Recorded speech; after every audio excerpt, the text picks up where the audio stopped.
WWE Wrasslin episode 42. Shout out to all of y'all. Shout out to NXT in your house. Shout out to that MJF pipe bomb. Shout out to Hell in a Cell. Speaking of Hell in a Cell, WWE Wrasslin episode 42. Hell of a wrestling weekend. Just like our intro from the Cold Occurrences. Man 9-5. This song is So You Proceed. Got a couple of songs here. Join the Discord. GM Mode Wars. Go follow the whole effing show on Twitch, Facebook Gaming, Top Shelf TV on YouTube, Fresh and Frost TV on Twitch, Facebook, and YouTube. But right now, Man 9-5. This is royalty over the Cold Occurrence Project.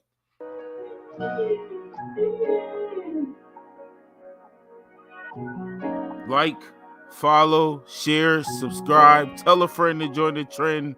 The show is about to begin. Sit back and relax.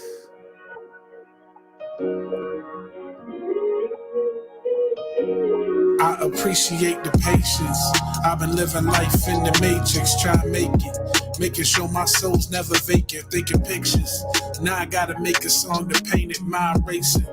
Always on 100, man, I hate it, making records. Trying to get up out this 9 to 5, I'm an artist. Gotta feed that plate to stay alive, they don't get it.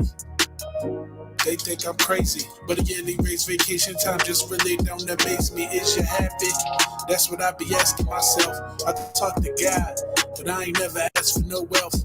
Even though I had to sell my lab, sit back on that shelf. Shout out to all I the did viewers, what I had to do, and all I the ain't asked for supporters. no help. My supporters asking, man, when that shit about to leak.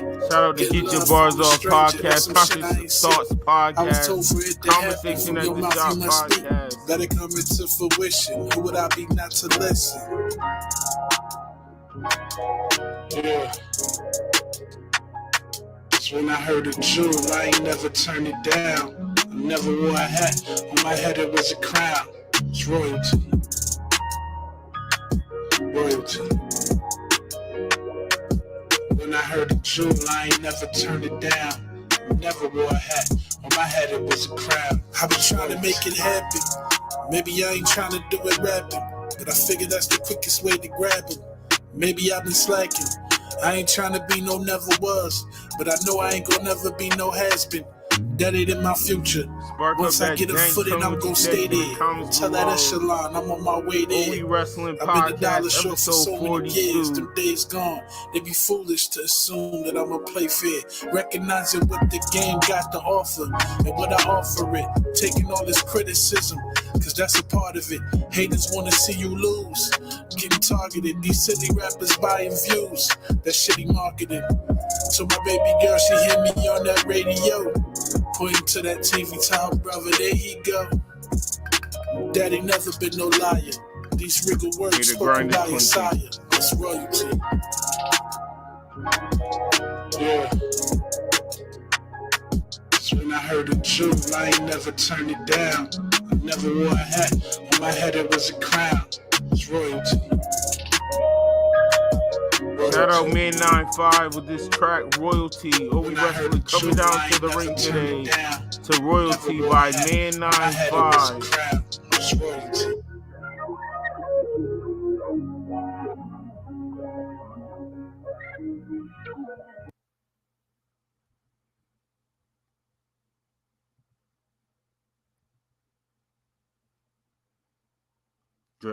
Dre. Dre, I even gave you some time. Dre, we starting. Dre, people are watching. Don't do this now, Dre. We can't hear you. The view's just looking at you. You're looking back. You're not saying nothing. Say hi. Oh, we wrestling.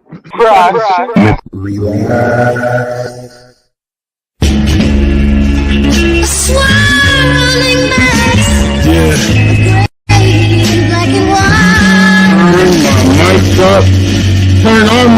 Sullivan, mic up. Slim, what's up, Dre? How you doing? Yeah, I'll mute your mic.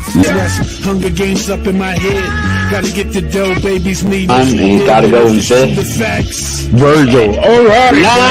Nah, you ain't doing me like that. You ain't doing me. Come on, Black Queen, Sasha. And Goldust. All right. Yo, you are foul, bro. You are Jeff Hardy at number 5. Number 5. Goldust. All right, Goldust. All right, time. All right. Eddie Guerrero's going to Wrestling God. Yeah, just gonna have to be mad. That's just gonna have to be mad. That's just how it works. No, you whoa. I can keep the job. I ain't giving donkeys today. That's the seed of God plotting on my. Whatever. I'm giving it a horn swallow. You get a goddamn spirit squad. You nasty, filthy top 5. Peers, who as it appears, ain't on my tier. Being hated by cats who ain't naked, that ain't my fault. my favorite what? What is your favorite finish move? Favorite? It doesn't matter what your favorite finish move. Oh no. Oh, this Oh, God damn it. Your photo 40%. Yo, Montez, I think you put me on. Yeah, I was about to say this. Hold on, yo. You lucky you lucky WWE got copyright, love. Boy, I would play the street fight. I'm excited. It should be fun. I'm gonna beat her ass, but All right, talk your talk. I'm more interested in it now than I was before. To be honest with you, I mean, I was interested in it because it's money in the bank. you gotta have some good and bad in there to me. And even when it don't make sense, so that's why I feel like. I mean, because really that was their, other than like the AJs and stuff like that was really his, you know what I'm saying? That was like the most credible.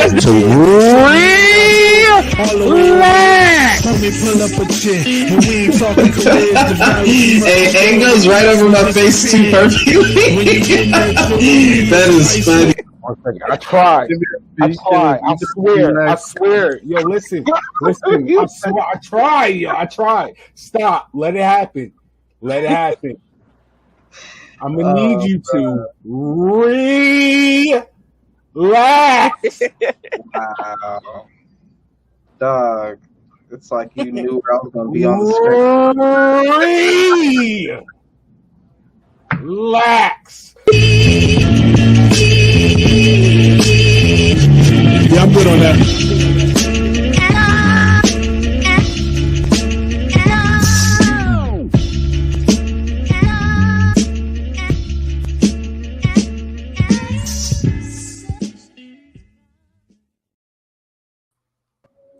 We Wrasslin episode 42. Hell of a weekend from Dynamite to MJF. Hell of a weekend to the great Hell in a Cell pay-per-view. What's going on, Dre? The intro's done. How you doing? We're here. Okay. There's no more intro for you. I'm sorry. I need like, yo, take it for like 5 minutes, bro. Get me off the screen for like 5 minutes. I'm trying to share. I'm trying to get the word out there. Intro, no. So you get the people gotta tune it. They gotta be here for this one, man. Yo, in your house, Hell in a Cell, MJF pipe bomb, Cody Rhodes looking like a Mortal Kombat character. What a wrestler weekend, man. I didn't see it in your house. Looking like a Mortal Kombat character. I'm glad I have a co-host. Because I didn't see Damn it, man. Yo, all right. Someone just declined. I tried to share it in the group and one of them admin declined, bro. No matter. It's fine. You see the comment section. Relax. Tell them to relax. The comment section, no. What are you worried about it for? Corny. It don't matter. It doesn't matter. They're disgusting. Why did they do this? Don't make me get loud. We just started. I don't want to yell. We just started. It took us like 20 minutes just to get my I microphone to work. thought Don't y'all make me wrestling blow fans. a How you going to a speaker. wrestling group? Try to tell them, yo, we talking wrestling. Turn me down. I like hearing myself, but turn me down. It's the only time I tell you to turn my mic down. Let me get my propaganda on real quick. But MJF pipe on, do you want to start with that? Because I do want to talk more about Hell in a Cell. Like we should do the show really discussing and focus on the pipe bomb and how we feel about this whole MJ. Actually, we might need to talk about it now. I'm gonna let y'all know right now. I still think it's a work. Because I do want to talk more about Hell in a Cell. And I do want to say I think it's a beautiful work. I think it's amazing. Shout out to B899. Go follow him on Twitch. Some Call of Duty. But I think it's a great work. I'm not even gonna lie to you. Taking his merch down, yes, going as far as that. You know why? Because if it is a work, it's smart because the AEW fans, y'all the hardcore fans. Y'all the ones that go to the internet before WWE fan, the hardcore WWE fan. Y'all are there first. So for them to do that, yes. So now there's an argument, like me saying it's a work, I still can't say it's 100% a work because they did the smart thing of taking his merch down. That's a big move, and also that's a big investment, and that shows how much faith they got in MJF if it's a work. It's a work. It's definitely a work. I agree too, but still the argument still there. You really can't. I can't fully tell somebody, "Oh, you're wrong," for saying it's not a work. Like they're doing a good job. I think the merch makes it like okay, now y'all can argue because not every company is doing that. You're legit putting money on hold. But for me, looking at the business side, it's like you spending money to make money in a way. I think it's a great investment. Because MJF not having no merch in a couple months when it's released and therefore they're going to go crazy. He's going to clean off the shelves. Yeah, all right. Yeah. Is it working now? Yeah, you good. Yikes. All right, man. So what's your thought on this work shoot of MJF pipe bomb? It's a great promo, but man, it's not. I feel like it's highly. I'm not gonna say highly because it's a great promo. It's a really great promo. It's one of the best promos in a long time. Honestly, I don't know if it's even better than his. How's it work? I almost said something that would have been like, you know what I'm saying, when he did his origin story. You know what I'm saying?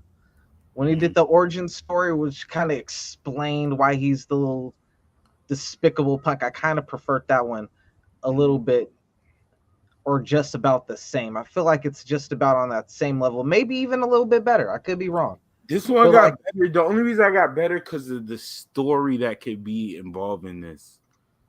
That's why I'm more invested in his promo because of the story. Like, and it's the story. Like me and you, we're like hardcore fan. We see the little stuff, but talking to certain like I guess to say like regular fan in a way, they don't even see it. Like how the resemblance of when CM Punk was doing it, like literally around the time of the pipe bomb and Punk getting the title. This is similar to leading up to Punk and Cena.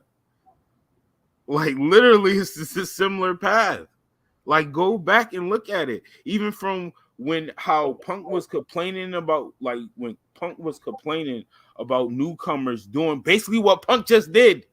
How Punk won the title. That's what Punk was complaining about back then. I'm telling you, if this is a work, when this I said this. I know it's a work. I know it's a work. No, I'm saying that. shout out to Ari from Get Your Bars Off podcast. I said if they capitalize on this story right, this could be the type of match that make you feel like, because we all had this discussion, like they need something for us to feel like their big pay-per-view is their big pay-per-view. It's like some of us is still questioning. Like people thought it was Double or Nothing. Yeah. But then you think All Out. It's like, is it All Out? Is it Double or Nothing? And I think it's is All it going to Out. be All In now that they got Ring of Honor rights? You know if they get All In, the All In should be the biggest pay-per-view. Now and we got this whole Forbidden Door. So it's just like, yo, what's going to be the Forbidden is definitely not the biggest.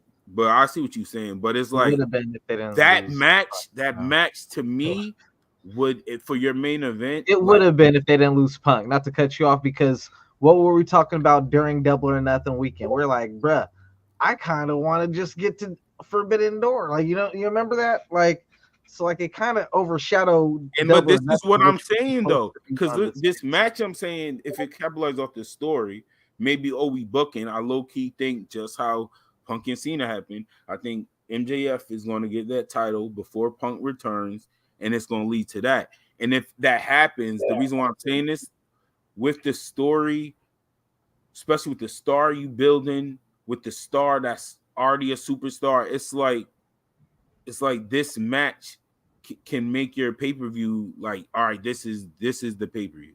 That main event, like champion, CM Punk, MJF, main event. There's an actual story behind it. They faced before, like y'all have a story. It's not like out of nowhere. So that's why it's dope. I'm really a fan of this. It's just fire. I'm digging it a lot. I feel like it's kind of hard to. It's a really great promo, but at the same time, it could kind of backfire. You know what I'm saying? It kind of feel like another replay like we've seen with AEW. With this one, there's more of a legitimate to it because it's real. To a certain extent, he is a guy who's been there from day one. And this is exactly why Cody left for. So it's kind of like they're taking Cody's story, but they're applying it to MJF. But it fits him because he is another guy who's like, yo, I started with you, and yeah, I was another guy. And it works even better because he's not an ex-WWE guy. Right. It does work better because he's not an ex-WWE guy. I mean, it kind of don't, because Cody actually built. It was literally him and the Bucks, and he was really the guy who was like the spirit. I'll say it's even though, but because the effect is even because, like I said, he's a new star. He literally can back it up. Besides Cody, there's a catch 22. Or what's the saying? Catch 22 is it? Where on the other hand to that, it's like, yeah, you can say, yo, Tony, you're paying these other guys and whatnot, but at the same time, you could say, bro, no one knows who you were until Tony. You know what I'm saying? Whereas WWE didn't give you that chance. WWE rejected you. You tried out for WWE. You didn't make the cut. You know what I'm saying? They told you weren't good enough. Told you to go continue working on your craft, and maybe in a couple years they'll come back to you. You know what I'm saying? And so Tony's that guy who gave you that TV exposure, that experience, that big check that was paying you 10, 20 times what he was paying anywhere else. It's just that these other guys, they have better resumes from working on television weekly, being on video games, being on, you know what I'm saying? All these other little things, traveling around the world, all these different, you know what I'm saying? Little avenues and whatnot. So like they have better bargaining leverage when they go into their contract negotiation. But yeah, I get MJF's gripe or whatnot, and if he actually leaves AEW and goes to WWE, then it's pipe bomb level to me. But people are jumping the gun out because it's too early. Because with the pipe bomb, for one, I don't think it's pipe bomb level because as great as it was, the pipe bomb still applies. Yeah, that's why. So I was asked, is this better pipe bomb to me? I said the reason why I could never personally put it over the pipe bomb is because the way the whole why it hit is because it related to the pipe bomb so much.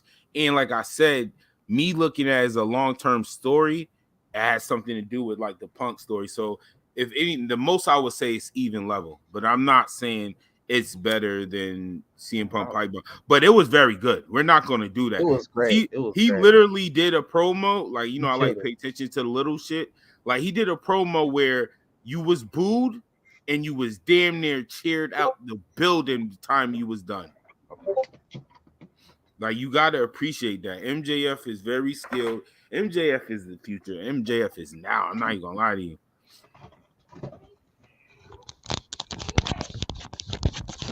Like I said, I think it's all a work. I hope it leads into a big fallout.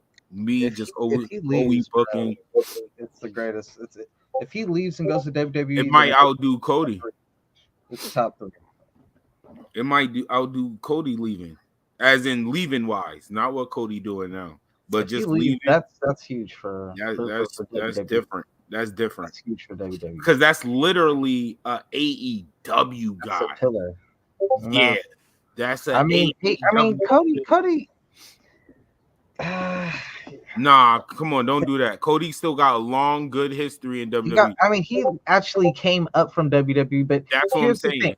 We remember Cody running in WWE. This is why I'm gonna say no. He's an AEW guy because it's the same argument, and I gotta just stick by my logic. You know what I'm saying? I can understand if you have your argument for that, but I can't have logic and then go against my own logic. You feel what I'm saying? I gotta be consistent. But even what you say, I'm talking about the feeling though. It's never gonna feel like he was an AEW guy. Chris Jericho, I've always called him a WWE guy. There's people, of course, I've seen him in WCW. You know what I'm saying? Right. But in WCW, Chris Jericho was he just barely made mid-card, bro. He just barely made mid-card, bro. Real talk. He was a great cruiserweight and just mid-carder. You know what I'm saying? He was never going to be a world champion in WCW. I was never even looked at like even a serious title. So, I see what you mean. When he was in WCW, I remember I did some research on it back in the day. Like PWI, he wasn't even like in the top 150 like his entire run. Like it makes sense. Was nasty. Never was on a magazine cover. Was like none of that stuff. No awards. No awards, nothing. Everything came after he got to WWE. Main title, main roster, world title, all that stuff, magazines, the awards, everything came with WWE. That's why I was like, even though, he was on WCW during the Monday Night Wars, but he wasn't the contributing factor. He was on the show. But he was not a contributing factor when you had the NWO on there, when you had Sting on there, Diamond Dallas Page, Goldberg. You know what I'm saying? Like, he was on the show, but he wasn't top 5. You know what I'm saying? Like, I just don't. I see what you're saying. I agree. I even agree to that. But I'm talking about the feeling though. Like when Cody came to WWE, my feeling wasn't like this is the AEW guy.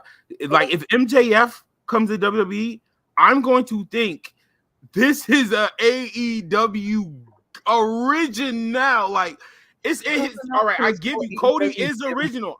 I hear you. But he has history in WWE. That's why it hits different. MJF, to me, like, all right, let's say if you're a fan that knows the top wrestling shows like AEW and WWE, we know like MLW and all of that. But most of these fans know MJF from AEW and nowhere else. Right. So if he goes to WWE, that looks like, and he is a top star, legit. I understand Cody, but Cody it was a return. Exactly. Honestly, that's what I'm saying. It feels like a return. Thank you. That's what I was looking for. It feels more like a return, even though I agree why you saying Cody's AEW guy. You're not wrong. I'm not arguing that. I'm talking about the feeling of what would transpire. It just feels like a return. MJF, that's like, yo, like now it's a war. Even if you add what Cody did, MJF is the second coming. Like, oh shit, now shit is real. Like this is really a thing. Yeah, like I don't know like how, people are leaving. This is a great promo, but but it's a bad promo at the same time. I'm gonna tell you why. Explain that. I'll tell you why. Only in this one aspect. Mm-hmm. AEW, their fans up until now, it's been like the honeymoon phase, but for 3 years, there's been no wrong AEW could do. You know what I'm saying? Bruh, MJF put Tony in a bad light right there. You know what I'm saying? To the point, it's kind of like all those criticisms, you know what I'm saying? It's kind of like everybody's got Tony's side, but you're kind of making Tony the bad guy now. You know what I'm saying? I think as you should. You're not hearing what I'm saying. Me personally, not as you should. I think that's what they want. Low key. So this is what I heard from somebody else. I thought I need to get him on a pop. But what he was saying is I was saying I disagree. You already know where I'm going with Wayne. Tony Montana. We need to keep Tony talking about him on some. They think Tony might do a Vince Austin angle.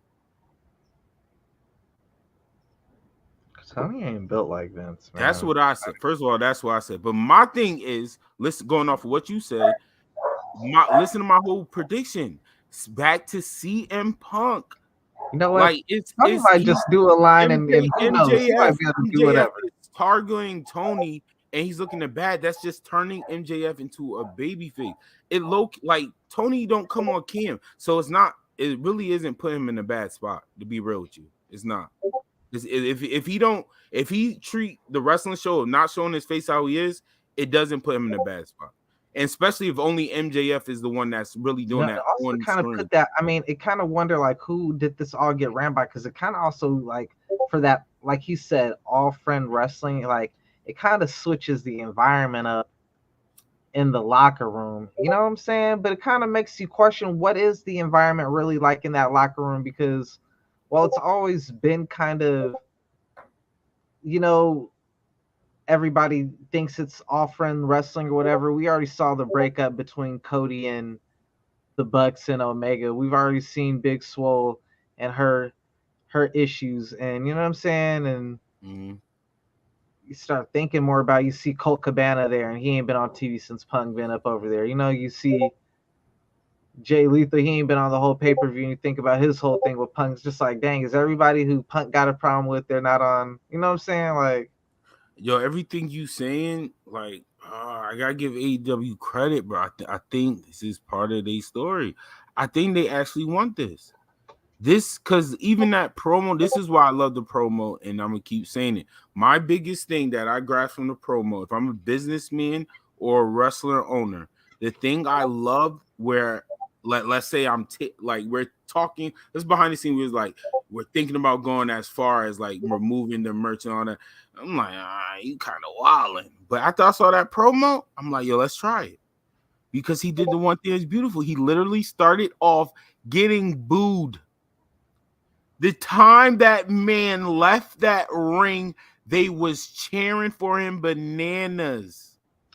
They was going berserk. Still Wardlow's hype, bro. That was what Wardlow was supposed to have the following night coming out of Double or Nothing. And one thing I'm giving AEW, I'm telling people, I love the people backstage because I miss to keep the same energy. When I started off, I said, yo, I want them to work on storylines. They started signing them WWE people that, it's too much WWE, but it was the producers, and I loved it. And their stories have gone up. And the little things that I have faith in the producers and stuff is the baby parts. Remember, MJF, before he left or around his thing, he said, I am the best in the world. Watch all of that come back into play. Him saying that he's the best in the world, him running through the crowd. That's the part that let me know it's a work, though. Was not him saying he's the best in the world, but as you said, how it's going to all come back to the Punk. It is going to come back to the Punk, because that's what let me know it was a work. Sadly enough, it wasn't nothing that happened on TV. When I watched it, I didn't get to watch it live, but literally as soon as I watched it, like maybe 5 minutes later, I saw what happened right after it went to commercial. Yeah, break. but our average fan, and that's what let me know, this is a work, because if MJF, average fan didn't peep that, and I loved it because of that. Our average fan did not peep that. how he felt, and it wasn't a work, and He wouldn't have a he pun. spin He his wouldn't thing, have did a sub. He wouldn't have and did a sub. CM Punk, when it came out there to try to check him, He did. They didn't show it on TV, but remember he came out that's after, what I'm saying. and he That's ran what in the I'm crowd saying. like CM Punk. That's what let me know it was a work. But I love it. I ain't gonna lie. I'm still not. I That's love it. what let me know it was a work. So I'm like, man, And I love the fact. So if there's it people was real, because MJF would have dropped CM Punk right there. it's like people like me and you. We Dude, believe you it's the the work. epitome of the guy. We think it's work. There's still people that, just like you said, this is why I'm giving AEW credit, because talking to other wrestling fans, they went from, oh, this is the work, to questioning it. And why they question it is literally because he took the merch down. So even if the fans got it like us, like, oh, you ran through crowd, CM Punk, it's obvious. I'm hearing them, some people say, not all of them. So not everybody gonna check on YouTube and see that. You know what I'm saying? Only like a hardcore like myself can probably go to those links. You know what I'm saying? But and that's what I said. And a hardcore fan like us is the only one that's gonna peep some subs. That's why I gotta give MJ credit, because every fan didn't peep them low subs. But I love the way he threw in best in the world. He didn't make the I'm best in the world so obvious that he was calling out Punk. I felt like it was perfectly placed. Like little stuff, you know what? It felt more like Ric Flair when he was saying it, honestly. That's what I'm saying. It didn't feel like he was calling out Punk. That's why I've been seeing a lot of Ric Flair like in MJF the last couple of weeks too, like some influence from Ric Flair and everything. Man, he been cooking, man. Like, I'm definitely going to revisit MJF in this story. We're going to stay in tune with this story, but let's get in a little bit of show. We're going to quick review, quick recap, quick squash match. We got MJF, man. Wrestling right now is nasty right now.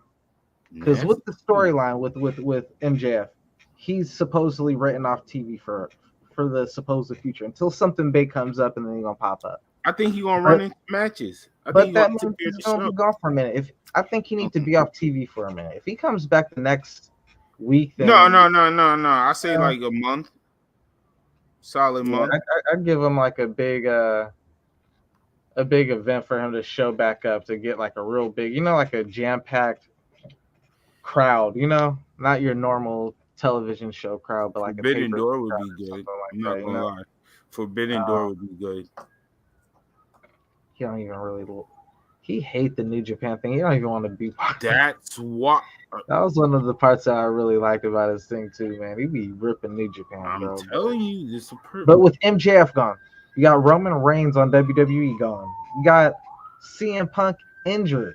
Cody. You know what I'm saying? Cody injured. You got Sasha gone. Naomi gone. You got Daniel Bryan out. But I'm not gonna say is maybe this is just from I see what you're saying from a broad point of view, but from like a hardcore wrestling fan, I want them to get better, obviously, but I'm not too scared. I'm actually a little excited. I see what you're saying, but this is a chance to somebody has to step up. There's no want. Somebody has to step up. Like you said, on both promotions too. So I see what you're saying, but I'm low-key a fan. Like I want to see what's next. I ain't gonna hold you. Because WWE wise, their top stars, somebody has to step up. Shout out to Bobby. We're gonna get in the Hell in a Cell. Bobby Hell in a Cell. That Sami Zayn, man, has been on fire, bro. Sami Zayn, Kevin Owens, bro, like they could do no wrong, bro. Bro, you already know how I feel about them. Wrong. I'm so and glad I love it. I love it. I don't have to like really defend it or say I'm being biased, because they're proving why they're great. Sami Zayn, even though y'all know I'm a fan, Sami Zayn is impressing me even more, like in a lot. Sue Surf voice. Yeah. But let's get in some NXT action before we talk about WWE Hell in a Cell. So it wasn't shockingly bad. But come on, Dre. Squash match recap. NXT in your house. How did you feel about this overall? You don't gotta go match Yeah, by I'm not match. even gonna go match by match, man. There's a few What was matches, give me the but highlights. from what I did see, because I didn't get to see a few matchups, but from what I did see, it felt like the NXT of old. It felt like this NXT could compete almost with AEW, like maybe the Ring of Honor, I guess. I don't know. You know what I'm saying? It's kind of hard where to put it, but it looks like it's a nice future roster. Like maybe if you take out the veterans of AEW and you just put them up against like the younger AEW stars, like minus MJF because he's like that once in a generation type of talent, but everybody else, the Sammys and the Jungle Boys and the Darby Allin, like when I look at that NXT class with the Carmelo Hayes and the Braun Breakers and the Joe Gacy and the, you know what I'm saying, like the Toxic Evolution or Toxic Attraction and freaking oh boy, what's his name, Angelo, the Italian dude, man. Yo, you be kidding me, bro. Oh gosh. Tony D'Angelo, bro. That dude is fire, bro. Like the whole mafia gimmick. That was my match, bro. The stable versus stable matchup. That match was so fire, bro. Every package that I seen before I like had to leave, bruh, the production, WWE's production crew of like doing like a quick summary of like the story before the matchup starts. Like, yo, this would happen the whole month. Bro, they never failed at that. That's not them. They never had. I don't think they ever had a bad package. Every one of those made every match feel important, like a pay-per-view matchup on Hell in the Cell and on In Your House, bro. I was just like, yo, these packages right before the matchup got me invested for the matchup. Right before they always had a good video package. That's cheating. That's why we need the promo back in WWE 2K, because that's what it felt like. I'm like, all right, they had the promo on me right now. Yeah, that's cheating. Yo, what was your match of the night from NXT In Your House? Yo, the Yams was on effect, bro. Shout out to Gigi, and yeah, shout out Cole, man. But yeah, the ladies was doing their thing. They had a good female tag match as well. Carmelo, Cameron Grimes, man, they tore it down. Yeah, I heard about that match. I got to go back and watch that. I heard that was a goodie. The Creed brothers versus Pretty Deadly was good. The whole thing was good. I didn't see the main event.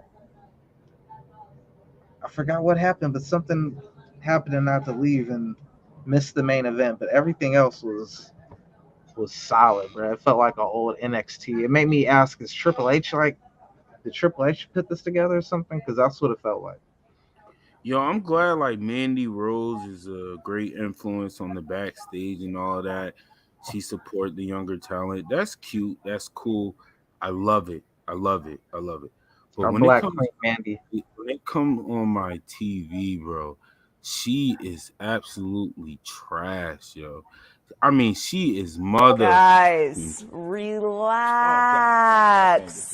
RELAX, relax. We don't want to put too much on wax before they go up against the line.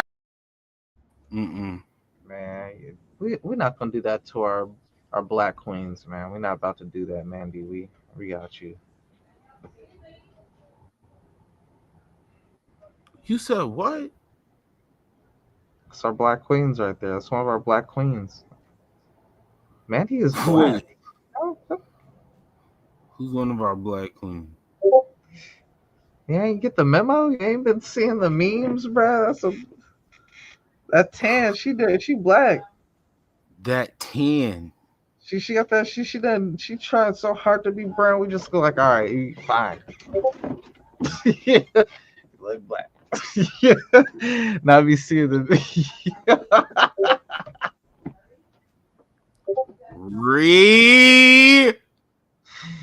Relax. Oh, Mandy. I don't want to talk to you like that, Mandy. You know what I'm saying? Black queen over here. How was the Creed brothers? I'm a fan of the Creed brothers. Man, what you think about Hell in the Cell, though, bro? Oh, we're gonna get right into it, huh? It's kind of Hell in the Cell, man. Hell in the Cell. Was that? Yeah, it was actually better than I thought. First match, triple threat: Asuka, Becky Lynch versus the WWE Raw Women's Champion Bianca Queen Belair. It was a lot better than I thought. What I thought, it's crazy.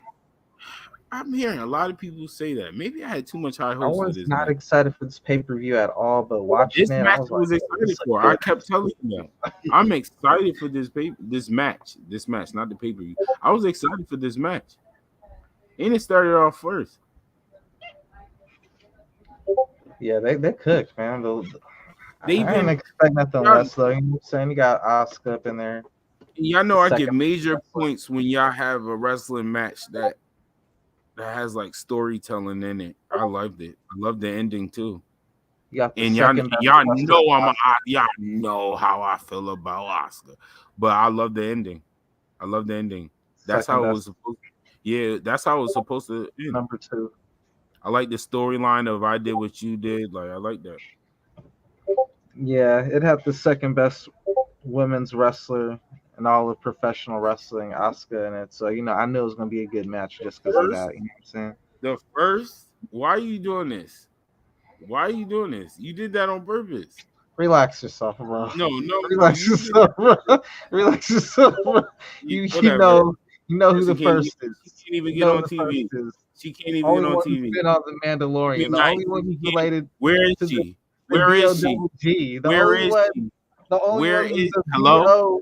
Double S. Ask him the person he talking about. Is she on television?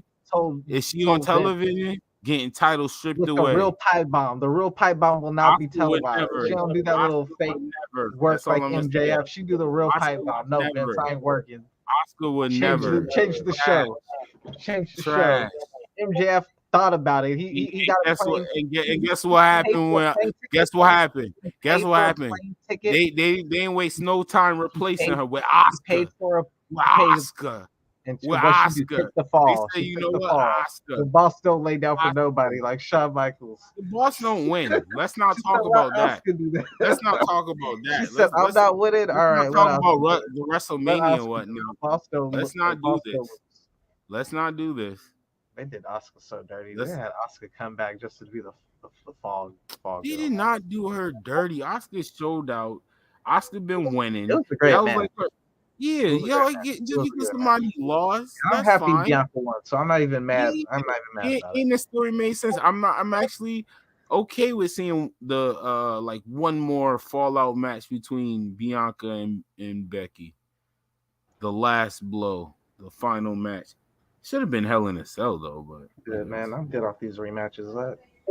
Let Becky work. But do you know that's not the end? Look how she won the match. I know it's not the end, but like Becky needs to do something. You know what it is? Low-key, I don't think they have anything for Becky. Man, I think they low-key don't have nothing for Becky more than they don't have nothing for Belair. I could see them having something for Becky. It's called Money in the Bank. Yeah, I guess. Same with Seth Rollins. Maybe. They own power couple. And what if they do the Tony Khan? If Tony Khan was booking, they would both win Money in the Bank. That's and what both I said. Cash in at WrestleMania, and both in WrestleMania with both titles. Nasty. Stop hating. Stop hating. Yeah, that's what he did. Power couple, man. Jesus, man. I need not to do that. I'm not even gonna do that to you, boy, man. What was you about to do? What was you about to say? I'm just gonna say shout out to Adam Cole. Yeah, congratulations on the Owen Hart tournament victory. I'm being a hater. Bobby Lashley in the handicap match against Omos and MVP. This match was all right, but like I said, my favorite part of the match was the reception that Bobby Lashley got at the end of the match. It helped him. Shout out to the Chicago crowd, man. It helped him like really look like a top baby face. The package again, bruh. This probably had the best package too of the night with like before the match. Like this was the matchup I had the least amount of interest in. This was the matchup I was like, all right, smoke break. Let me break up, roll up, go outside, not even watch this match. I'll be back when I know the matchup is over. But while breaking down the work, the package played. And bruh, MVP with the diss track on the package and the way they did the production, bruh, it was so good. I was like, yo, it made this match I did not want to see feel like a must-watch pay-per-view matchup, bruh. I was like, all right, I gotta watch this now, bruh. I had zero interest until I saw that package. But once that package got done playing, I was like, all right, I'm strapped in. That's the beauty of WWE, bro. That's what separates it from everybody else, in my opinion, bro. Like the women division and the production. Man, yeah, it was great. You still there? Or you?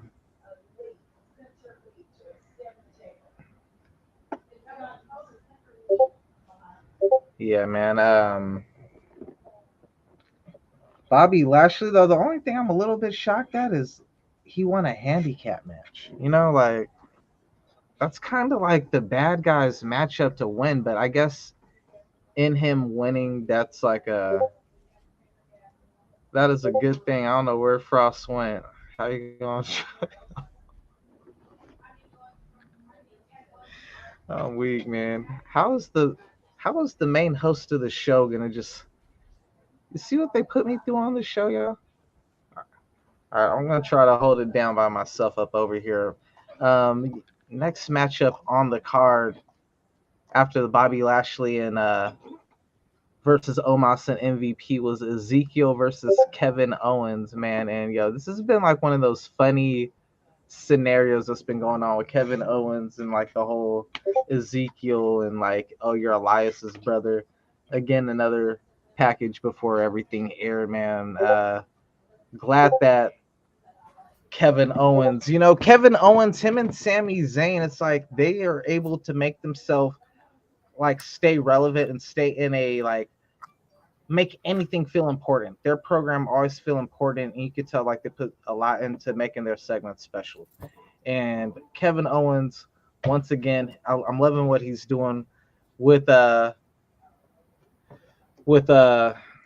Ezekiel, and hopefully at some point he injures Ezekiel and then he goes out of action for like a month or so, comes back and it's Elias. That'll be fire, bro. If we get that, yeah, with a whole full beard.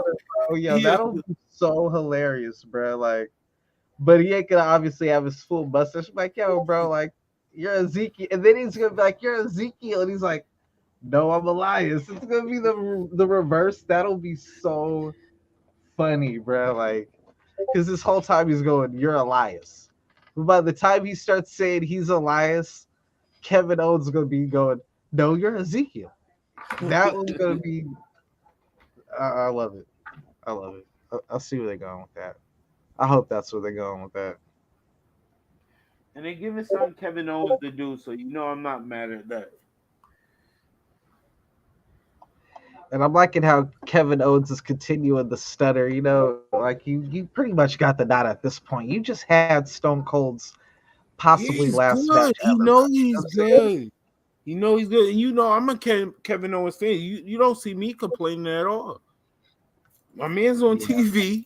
He's getting his bag, one of the highest paying. I can't be mad at him. And at this point, like we just talked about, all these superstars down and out, you could call Kevin Owens at any time. At any time. To be one of them top guys. Wow. They can start another Sammy and KO run, or even Sammy with KO. Again. Oh my goodness. A Sammy versus KO, bro. Oh, that'd be so fire, bro. Or even Sammy. I want Sammy to be the one to take the title off Roman, bro. You already know, like, I feel like Sammy's the guy to do it, bro. If not Sammy, He if would not never Sammy, do then that. Cody. You know, especially after Hell in the Cell. But we'll wait for that, bro. We'll wait for that. I'm not gonna lie, WWE might be on the path of making Sammy low key a top babyface as well. It'll take a little while longer, but he could be up there. Yo, this match I did not get to see, man, and this is one of the matchups I'm gonna have to go back and check it out. So I'm just gonna have to ask you your opinion on it. Oh boy. With I don't care. The Judgment Day versus basically Finn, AJ, and Liv Morgan. How was that match? Was that match good? Good match. And I actually want to say I see Rhea Ripley being the one to take the title from Bianca Belair. Okay. Like, it was a good match. I'm not gonna lie. It wasn't super crazy, but it kept, like you said, it kept the show going. Like, yo, this is it's not a bad pay-per-view. Like, it was one of those Rhea ones. got the cakes out. Thank you, Rhea. Oh boy, here You we go. deserve it. Yeah. I can't even relax you. She got to do it forever. She got to do it. I can't do it. Guys, relax. RELAX, relax. We don't want to put too much on wax before. She even had like the little strap, like to like make sure like to stay up and everything. You know what I'm saying? Like, shout out to Rhea Ripley, but all jokes aside, I do see Rhea Ripley. I wouldn't be mad if she's the one to take the title off of Bianca Belair. Obviously down the road, not right now, but maybe like SummerSlam. Yeah, Perfect Hill to hold the title for a little while. It's not Bianca's pay-per-view, you know? No, I was about to say not SummerSlam, the one after. She could be Miss WrestleMania and Miss not SummerSlam. You know what would be good? What's their Halloween one? It used to be Hell in a Cell. What, Survivor Series you talking? Like, no, that's November. That's Thanksgiving. Yeah, you're right. They don't really got like a. It used to be Hell in a Cell, but they moved it. It used to be Hell in a Cell. I was about to say whichever one is in October. Like Elimination Chamber or something. I don't know. Well, they do like a dark one, like one they did like what was a random one, like Horror Show Extreme like No Mercy or like yeah, they did something wild like that. No Mercy then or I could see like a horror one or a Halloween type thing pay-per-view and give it to Rhea Ripley. Yeah, I gotta check that match out like ASAP, man. Yo, Becky Lynch, man, to go back to real quick to the women, man, Becky just is like determined that she is gonna make our eyes suffer every single time we're letting her like little cheeks out in the back, man. It's just like, yeah. I still need to tell Becky relax, like when she like coming. Yo. Guys, relax. Yo, and I'm just like looking out the side of my eye and Raw's on, and she got the little booty out again. I'm just like, he hurt my feelings. Damn right I did. Look like little cupcakes, like you don't get to go home happy. Yo, yo, we not talking about little patties. Man, like the ones that come in that little flat box you get at the grocery store, bro. Like $4.99, and it got like 8 of them. No, nah, yo. Shout out to Becky. Shout out to Seth. Man, Becky be tanning, like her skin is like the color of her hair. Yo, leave her alone. Yo, Becky was cooking up. Yo, Becky asked. yo.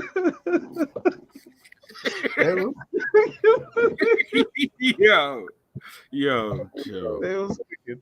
But yo, to that Judgment Day, I didn't get to see it, man. Yo, please tell me, nah. You just said Rhea Ripley gonna be the one to beat Bianca, bro. So I'm taking a Judgment Day one, huh? You want to know? I'm gonna watch it anyway for the cakes, bro. So it don't even matter. Yo, you have to relax, yo. You have to I saw what relax. Rhea had on. I was like, oh, You have to relax. I won. Let's party. Trying to Becky me right now. She trying to show. I'm like, all right, fine. I ain't trying to objectify, but you are doing it to yourself. After you objectified yourself, so I will partake with you. Yo, the United States title, Austin Theory against Mustafa Ali in his hometown of Chicago.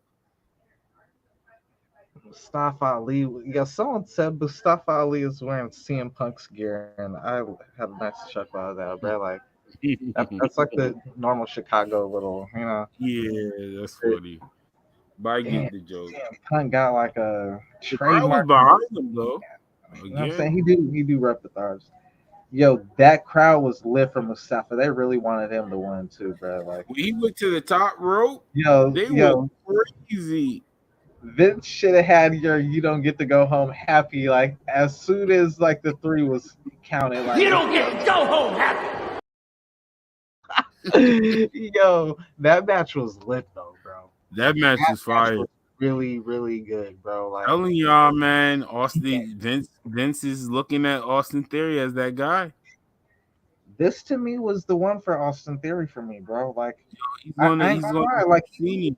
he's had great showings in the past and whatnot, but this one I really sold me on him, bro. Like I'm 100% on the Austin Theory hype train now. You know, like I knew he was good, but I know how good he was until this, bro. Like, but damn, at the same time, it's like Mustafa Ali, he right there, he just as good, you know, if not better. So it's just like it's hard, bro. But that move that Austin did in the corner, bro, where he did the flip and then landed on him into the that was different, bro. That was Austin Theory was caught up in the ropes and he did that little twisted into a DDT. Yeah, that was so far, bro. Ali was cooking. Yeah, but Ali at the end of the day, though, Chicago Vince. What up, G? Yeah, Vince got no love for Chicago wrestlers, but it's made of Karen at this point. You know what I'm saying? He wants to spite Ali, bro. I'm gonna make you lose in your hometown. You know what I'm saying? Like, but I mean, at the same time, you perform in front of your hometown too. So I mean, all the big show, you got a nice check out of it. But dang, I kind of feel for Ali, bro. Like he wanted out of this contract. He wanted out of this contract. Nah, you ain't nah. Then he said this thing about his son, like being like playing with his toy, like, yo, man, like I want to do so much more just for my son. Yeah. And that would have been a nice step forward in doing that. You know what I'm saying? A nice like incentive since y'all didn't let me go. Like, all right, like y'all don't want to let me go. Like, all right, at least you're doing right by me. At least, you know, I mean, in a way, you're still on TV, you know, in a 20-30 minute match at that, in front of a rocking crowd. Dang, bro, like let him have his moment. Let him have that. But this is the superstar that they're trying to build up as their next Roman Reigns guy, as their next John Cena. So yeah, you gotta. Unfortunately, you're not the guy. You gotta take the. Because I see him beating Cena. Now I see it. Now I see it though. I see him as a big star now. I told people. And then I saw Cena post the United States title when Kevin Owens stepped on it. I'm telling you, Cena versus Theory at SummerSlam. We got what? Buddy of the Bank next, right? And then at SummerSlam? I think so. Man.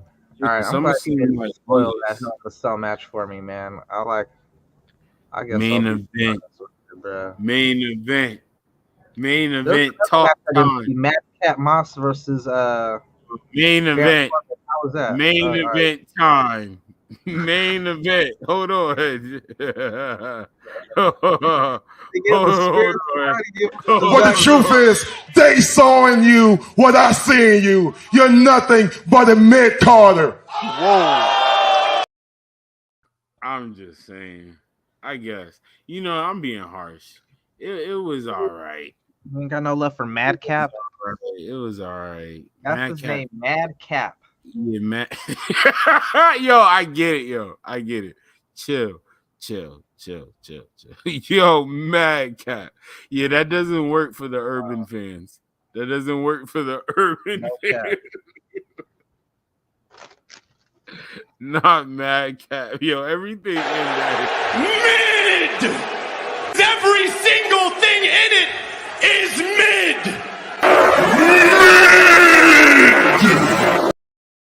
Be the first person to have like 4 name changes like on WWE, bro, because they're not gonna get it right with the next one either.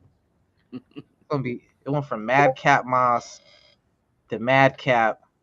They're gonna probably change it to Moss after that. Yo, Madcap is hilarious, man. I'm letting y'all know. Shout out to the viewers, shout out to the listeners. I don't care how ignorant this sounds. I'm letting y'all know, as a black man, I will never take him serious. Yeah, like it's nasty. Madcap. That's wild. What was that one dude's name? This is bad. Wait, hold on, yo, no.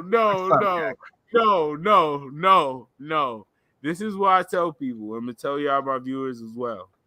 When you saying something and it don't make sense, or somebody say something that sound crazy, just tell them to say it again out loud so they can hear themselves. So imagine an announcer saying, coming down to the ring, one of the best professional wrestlers, one of the best athletes. Nobody is a better wrestler than him. Madcap. It makes sense. Imagine that's your real champion. And they got to do like press for like ESPN or something. We got Madcap, the world champion. Bro, they would rip him apart in that studio, bro. It would be so nasty, bro. Like, because they're so updated to the urban lingo, that would be hilarious. Someone would be like, yo, just call me by my real name, bro. Like, yo, Madcap. Yeah, that's what I'm talking about. Some people Maurice got the itties out. Yo, hello. Okay, main event. This man got a Cody Rhodes American flag in the back talking about I guess that is American. Anyway, the main event. Cody Rhodes versus Seth Rollins, Hell in a Cell. Seth Rollins out the gate with the disrespect. You deserve it. Yo, man. All right. You need to be baptized again. Shout out to Maurice, bro. Yo, anyway. Yo, Seth Rollins comes out with the polka dot attire. That was fire. Fire. Was crazy. Wrinkle a collar. The polka dot, John. Oh my gosh. And then Cody Rhodes come out, jacket and all. The ring announcer announced both competitors. Cody takes off the jacket and he looks like he is mutating. like Cody looked like he was literally, well, perfect timing, impeccable timing. We about to get into the main event. Let's really talk about this main event. We talk about the polka dots from Seth Rollins, Cody Rhodes looking like an unlocked character on Mortal Kombat. To talk more from Get Your Bars Off podcast, Ari starts.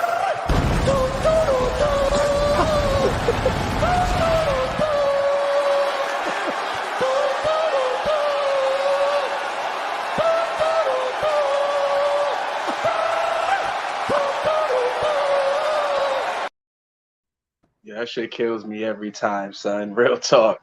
But yo, man, fresh off of recording of the Get Your Bars Off podcast, man.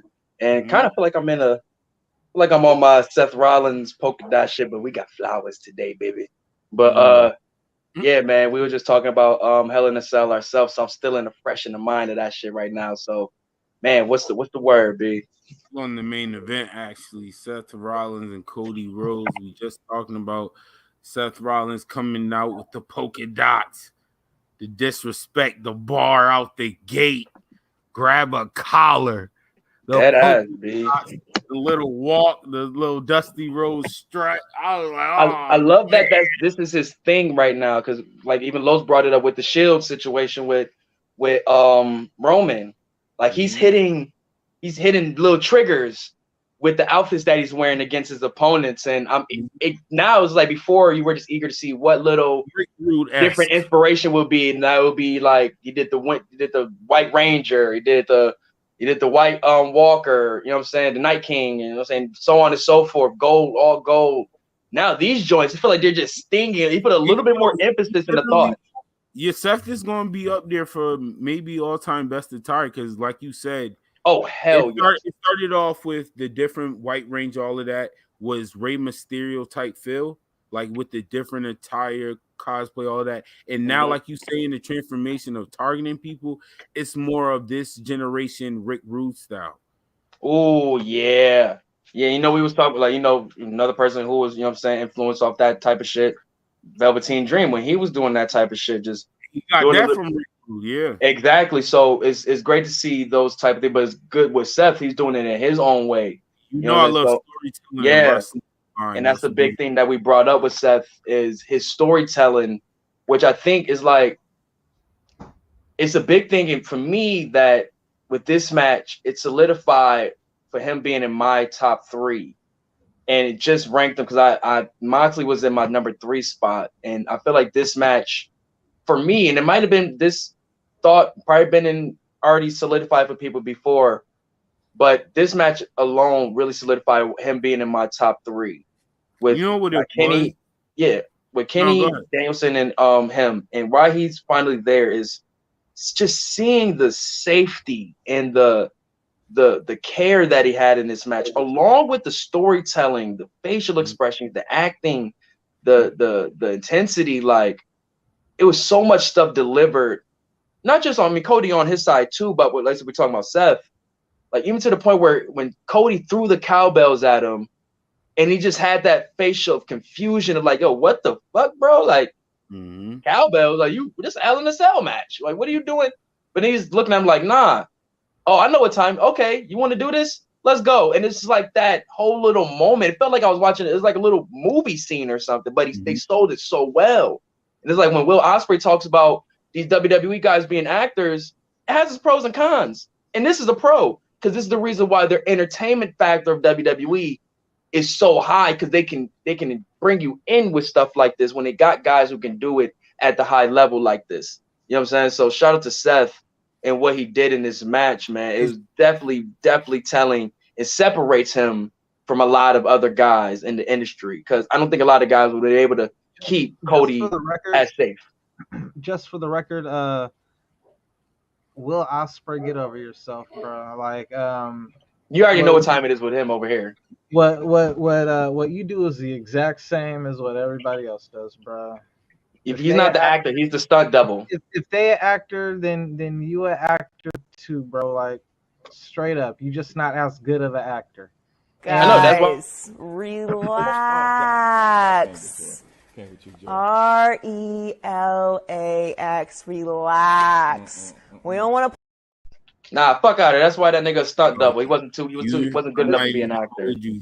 I mean, it's just like when someone was that good of an actor. That was a bar. Oh my god, no, because it's like when someone criticizes like the new style of wrestling today. Like, bro, it's like those people be wrong too. Like, there's no one style of wrestling. That's the beauty of wrestling. Like, you can really make it what you want. It's your art. You know what I'm saying? There's people who do funny. Your art. You know what I'm saying? And it's when everybody has a different style that they complement each other better, and it makes for a better show. When everybody's doing the same thing, that's when I could see the criticism. You know, if everybody's doing the Young Bucks match, it loses the the feel, you know. But if you have one person's the technical match, you got the hardcore match, you got the hard hitting match, you got the funny match, you know what I'm saying? You got the tag match, you got all type of different little things, 31 flavors, you know. That's when you get your best product, I feel, you know. No, I agree 100%. But yeah, Will Ospreay just talking because he gets to work in Japan and do like a 30-minute matchup every 2 weeks, so he could maybe land a little bit more than someone who has to work a way more grueling schedule where they have to drive 5-6 days out the week and have like only 1 or 2 days home a week. You know what I'm saying? Where he gets to have maybe 4. You know, like yo, Frass, I'm about to switch to my laptop real quick. Sorry, man. Yeah. Sorry to interrupt you. All right. Yeah, so off of Will Ospreay, man. We're talking about the main event. Yeah, I Cody care nothing Rhodes, about man. Will Ospreay now. Solidified Cody his Rhodes- spot with Gorillas, bro. And I will say, like, their chemistry is amazing. So amazing, yes. I ain't gonna lie. Like we were talking about, like, this was the perfect example of storytell wrestling. Like, this is the updated generation of like a type of fight Stone Cold and The Rock would have. It's so crazy like you how said, how from the things work out. cowbell, like the story of that alone. And when that happened, I really sat up in my chair, like, whoa, like they're having a whole nother, especially watching some of those matches of the cowbell, from dusty matches to even update of JBL versus Eddie Guerrero. It was like, bro, they having a whole nother match in a match. Like, this is fire to me right now. That with that injury too just was ridiculous. Amazing. And they put on a crazy freaking match like you didn't have no injury whatsoever, bro. And he literally, and Cody Rhodes is proving like he is a story. He's like his father. He's a storyteller wrestler, and he used that energy to enhance that match to advantage. And shout out to Seth. Like Ari said, how extreme it looked, but he was so protective of his friend. All right. Cody showed like he is a wrestler's wrestler, bruh. What I mean by that, there's some people who like they didn't want to be a wrestler growing up. You know what I'm saying? They might obviously he's a generational wrestler. You know, he's a second generation wrestler. I know exactly what you mean. Like you know, he is passionate about this. Like he takes it serious. You know what I'm saying? He doesn't look at this as just a get money thing. Even though he wants money and he wants the fame and wants to be a world champion, you know? He's still good at his job. He just knows his work. He will die in that ring. It's like seeing Ric Flair. You know what I'm saying? Like, he will die for this business. You heard what Cody said? I did it for the game, for the love of the game. This nigga said this shit like Kobe after an 81-point game or some shit. This is the guy. This is the guy we seen. Cody flu This game. is the guy we seen go through a flaming table. Facts. This was definitely Cody flu game, and it was 30 flaming table. Went through the thumbtacks over there up on AEW. This guy the flips off of the cage. Like, this guy time and time again. Did you see that? You see that collage? Then it had that quote up there. It was like the things he would do for these marks of approval or some shit like that. And I was like, to get the same type of, love. You fight. He was doing everything. You don't gotta do this to get that same. Well, he did. Cody He doing that still crazy couldn't stuff. get it. He grew without that crazy stuff though. Like, he don't. Cody low-key asking him to do head chair shots again. We need the believability, guys. Yeah, I see it. He did it in AEW. He was the first one to do AEW. He got a concussion too, like, bro. Like, that's not funny, but it's like, yo, Cody really be with the shits though, bro. He really do, bro. But like I said, I love everything that happened with that match, man. That was really like, I don't know if y'all saying it, but for me, you can't write the story better though, because this is Seth Rollins is literally Dusty Rhodes' first hand-picked guy. Like, you're gonna be the inaugural champion of NXT, which was basically him and Triple H's baby. You know what I'm saying? Like, bruh, for your son to come back and that guy that you like, you know what I'm saying? Basically, like, I'm not gonna say kind of like a protege in a sense, like, man, you're the guy I like, you know, you're the guy I signed off on, you know what I'm saying? Like, and now to see them working together, and it's just been magic. I was thinking, I'm like, with Seth doing 3 jobs in a row, like, luckily Seth is so good, it's kind of like MJF. The rivalry been too good. In the sense that while he doesn't have the MJF microphone, and he's decent on the mic. Seth is decent on the mic. He's not trash, but he is no MJF on the mic. You know what I'm saying? But so a lot of people that's no MJF. Right. Nobody really. You know, like, really, but Seth is up there because he's good at his character. He's such a good villain that he could easily rebound, and Money in the Bank would be the perfect time. If he gets the Money in the Bank, those 3 losses go away. And what perfect way for him to get his revenge? Have Cody win the Rumble, Cody defeat Roman at Mania, and right when he wins, Seth Rollins cashes in the title, takes his title at Mania. Kind of makes up for those 3 losses. Yo, if Seth win, I got Seth. And what will be I got so Seth winning the title from like, Roman in the triple threat. It'll be like when Cody first came back. He did the interview the next day after Mania where he said, "There's a picture of my dad holding up the title," and they restarted the matchup, and so he never was technically world champion because the referee realized it was a mistake or whatever. How apropos if Cody was about to win the title and then the referee restarts the matchup because like maybe Roman had his foot on the rope or something, but this time Seth cashes in and steals the moment, bro. Like, it'll be like Dusty celebrating with the title for a brief moment, then the match restarts and then he loses it just like his dad. Bruh, that would be a beautiful story. My OE booking is maybe the ending is the same, but not the same. Like I got Cody out, returning at the Rumble, winning the Rumble. I do got Seth winning Money in the Bank. And then I got Roman versus Cody, and I got Seth cashing in during the triple threat like he did Brock Lesnar, same way, and win the same way. Of course, different style match, but same way, like a repetitive thing, and he beat Cody, all of that. Roman mad. Now we get another triple threat, a full triple threat match. Man, that'd be nasty. But you know, Seth, it's been dang, bro. There's so much talent, man. Because like, while I would like all that, man, at the same time, I would really like Sami Zayn to get his moment, bro. That's what I'm saying. You talked about like we talking about all these some of these stars injured and stuff. Like I said, every negative there's a positive. There's some stars that can be pushed up a little bit and get they shine. Hey yo, now it's time for Walter.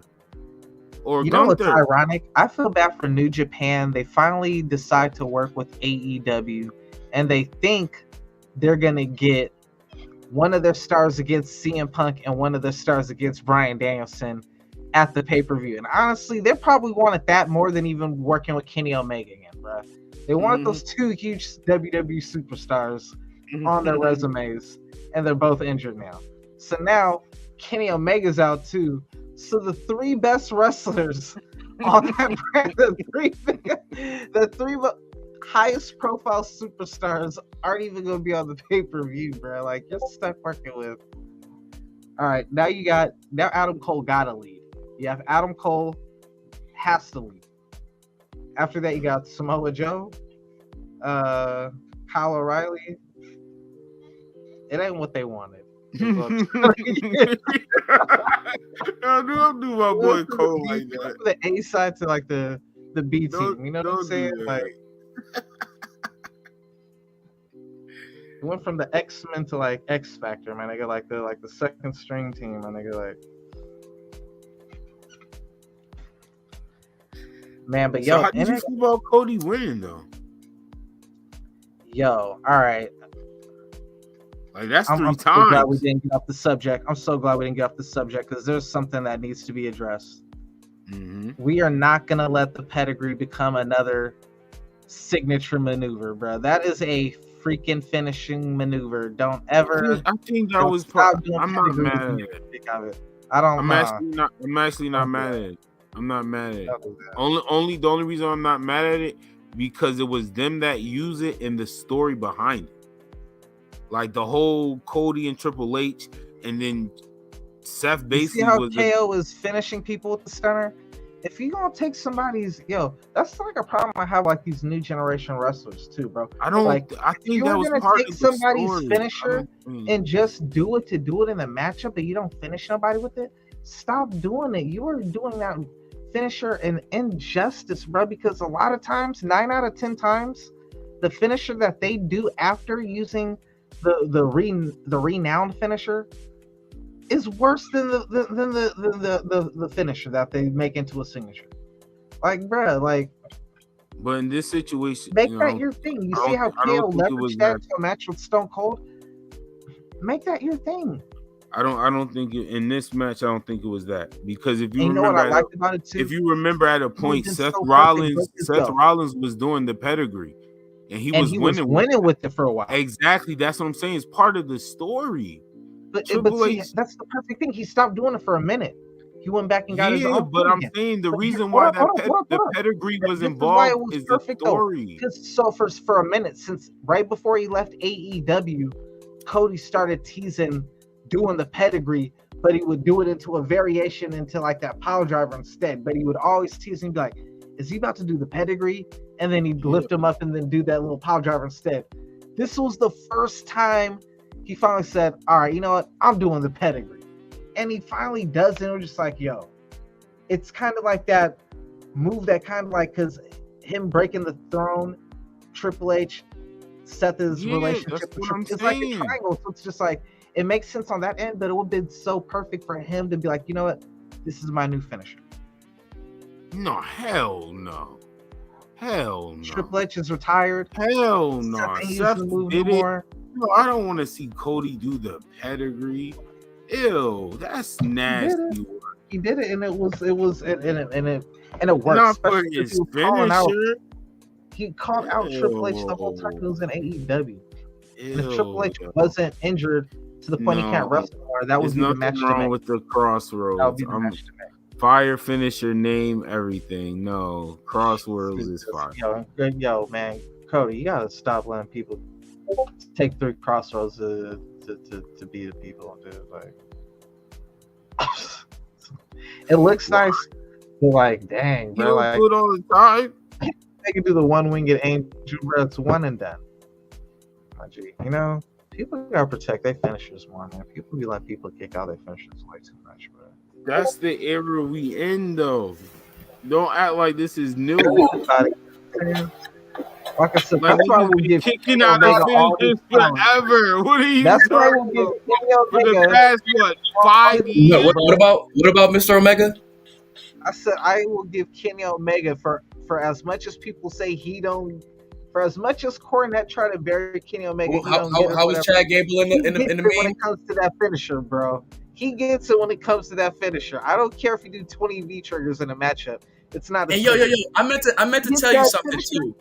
Hold on, Dre. I meant to tell you something because I remember this has been something you used to always tell me back in the day. You used to be like, Kenny Omega got the V trigger from Shinsuke Nakamura, and actually, I think you were actually wrong about that, sir. I seen a match where he was in DDT around 2012, right before he went to New Japan, and was doing actual V triggers and was still calling the V trigger back then.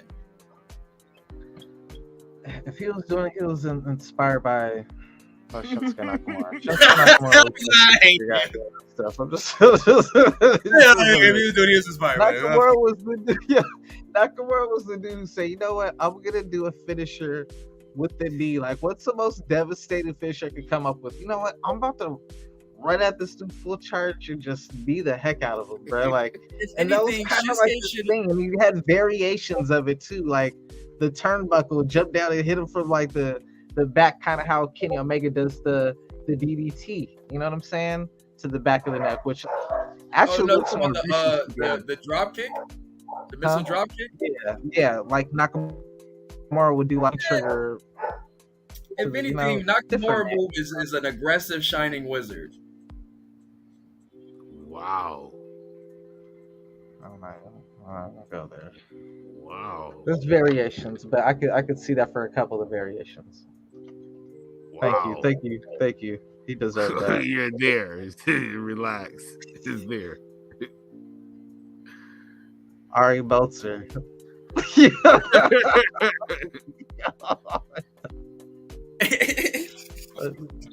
Yeah, man, that's what I'd love to see get back to WWE, bro. I really feel like Belzer right now, bro. He's been on some weird shit lately with his reviews. Yo, it will not sit right with me because Booker T at least got the world title. He didn't get the WWE title, but at least he got the world title in WWE. It will not sit right with me if Shinsuke Nakamura does not get a world title before his time is up in WWE. After that Jinder Mahal promo. I'm gonna keep it tall. Mahal thing, bro. It reminded me of Booker T Triple H, bro. It was even more blatant too. Yo, so when does he get the title? I hear you. That's the beauty of Money in the Bank. That's the beauty of Money in the Bank. Sometimes Roddy Piper, know what I mean? But Shinsuke has to at least become more iconic like him in the States. Like Shinsuke has to become like Shinsuke might need the Daniel Bryan energy to become champion, bro. He might need that type of need the people, bro. He gonna need the people, bro. Because the way he's been up and down for him, bro. Yeah, I don't think they're gonna get. You know what? I just remember. They're not gonna do Shinsuke. Shinsuke hurt John Cena, and ever since it was up for him. That was the matchup that sealed his fate. When he did that move and it jacked up John Cena, it was like, all right, they was pissed.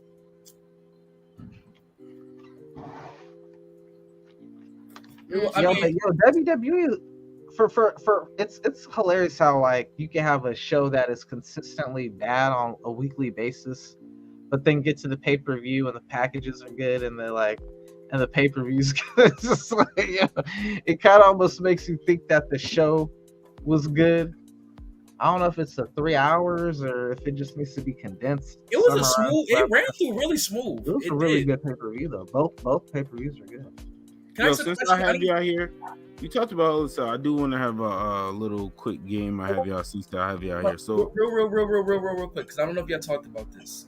Did y'all talk about Bobby grabbing that title and like pointing at it and all of that shit after his match and shit? Because I don't think that was in his supposed to be scripted or anything like that. And I was wondering, like, how did y'all feel about that? Because I don't think he was technically in the title picture, but it looked like he's talking to them writers and the people in Gorilla telling him what he wants for his future right now. It's debatable for me. I feel like he is, and they know he is because, like we talk about, the injuries they know about. Who's the top babyface, even by like Bobby's the guy. And shout out to, like I said earlier, shout out to the Chicago crowd for really painting that picture to the people backstage. Like, okay, all right. They were lit for Bobby, yo. I'm telling you, that was a highlight. I wrote that down in my notes. I'm like, yo, I'm not underselling that. Like you said, if he had to prove a point at any time, that was the perfect. Bro, he went and grabbed that man's title and went around was like, yo. When he was in the corner, the moment I thought as a promoter, like, that's it. When he was in the corner and he did the classic around his waist, like champion, and the crowd actually got a little tad bit louder, that's all you need. That's all I need. Like, oh, okay. Yeah, that's all I need. Right. That shows it's a possibility of top babyface. So, yo, do you think they're going to do, like, they're going to keep the title separate? It looks like they might do that because it seems like they don't really want to conjoin the titles because I feel like they want to keep both shows. They want to have the brand split but not have the brand split. So they're going to keep both titles separate. They just want to do that. But I think we were talking about before, like they're doing the whole boxing type of thing where it's like we unify them, but we're just going to keep all the titles around type shit. So for me, the only reason why I see it might get, is split is only because I think they might get a reminder of how injury is in their roster, so it might be good to have 2 heavyweight titles. I don't think that. I think they just wanted to show Roman being the super dominant guy. No, as they should. Yeah. But me personally, as I've been saying this, I'll keep the same energy. I thought there should be 1 title, and there was going to be 1 title. But the way all these injuries is happening right now with top stars, I'm just thinking as a promoter, you look at it and be like, maybe, maybe not want to join the titles. Maybe what we saw isn't it. And Roman want to take this break and all that such too. So that's what I'm saying. That's why at first I think it was they was gonna keep 1 title. I really believe that. I really believe there was gonna be a whole new title introduced later down when he got to a bigger rivalry. But now, I'm not gonna lie, if I'm a promoter, this is like a warning because it's not like it's some mid-carders getting hurt. These are your top guys. Yeah, so it's like going through the whole industry right now. It's like weird as fuck. It's weird as fuck right now. I don't like it. So personally, even though I'm the guy that always said 1 title, feel me, because I still like that. But the way you operate with 2 shows, thinking about how you're on 2 different networks and you kind of treat it like that, yeah, keep 2 different titles. Especially with Cody being gone, and I don't know if y'all seen Raw, but they had a current switching with like from heel to babyface for somebody, and it's kind of showing they're moving as they go right now with these injuries. So going forward, we might see a lot more changes going forward in this, into the summer. And like I said to Dre, I've been saying this whole pod, and I'm gonna keep saying it. Every negative, there's a positive, and the negative is even though some of these top stars are down, some of these other stars have to step up. This is guarantee your opportunity. This right here is guaranteed. You need to show out at Money in the Bank. Yeah, I'm so interested to see the participants for this year. Who do you have won Money in the Bank? Ooh, I like this thought. I'm sticking with my choice with AJ Styles, and this for my choices of with my reasonings of continuing to build up his accolades for WWE and his Hall of Fame. You can get 2 picks. Because it's a little early. Well, AJ is my number 1, and like I said, for those accolades that he's continued to build up for that WWE Hall of Fame career. He was secondly that last joint he was in. He was so close, but they was doing the Otis storyline. And thirdly, it's just like he needs to be back in that title picture. He hasn't been like I feel like he hasn't even sniffed the title picture in a while. He's that guy. He's definitely that guy. Especially like with situations on Raw right now where you need a top babyface. AJ is for sure always willing, ready to go. Always ready to go. My second pick. I mean, Los was saying Seth a lot, and it kind of makes sense, but nah, Seth don't really need it. I would go with Bobby Lashley probably. Yeah, Bobby or AJ. And Bobby, on the sense of just like that title moment right there, just like he needs that path to the title. With him with the Money in the Bank, whoever got the definitely gonna be fearful. I'll go with Nakamura because it's the only path I see for him to get there at this point. That or Seth Rollins, who would make the most sense story wise. I know the Nakamura can happen, but I would like it to happen. WWE doesn't even have a Japanese world champion, bro. They don't count Inoki, who would have been their first and only Japanese world champion. But it's not counted, so. That's crazy. No, it's not. All the great Japanese wrestlers that they have, Shinsuke would be the perfect person to be the first ever, I like that.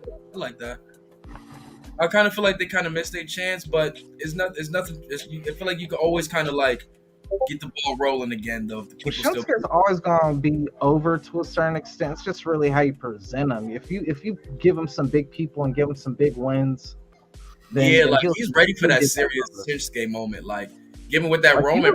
He was getting over with Rick Boogs as his mouthpiece. Even I'm not gonna lie, it was really Pat McAfee, bro. That whole little era, man. Shinsuke was over.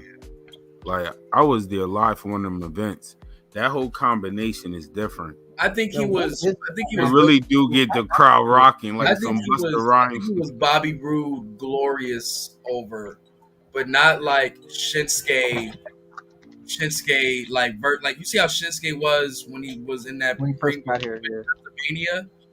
Like people were like, "Oh nah, we're ready. Like, oh, the intro and all that shit cool, but now we've been waiting for this moment right here, and they just swept it right under the rug.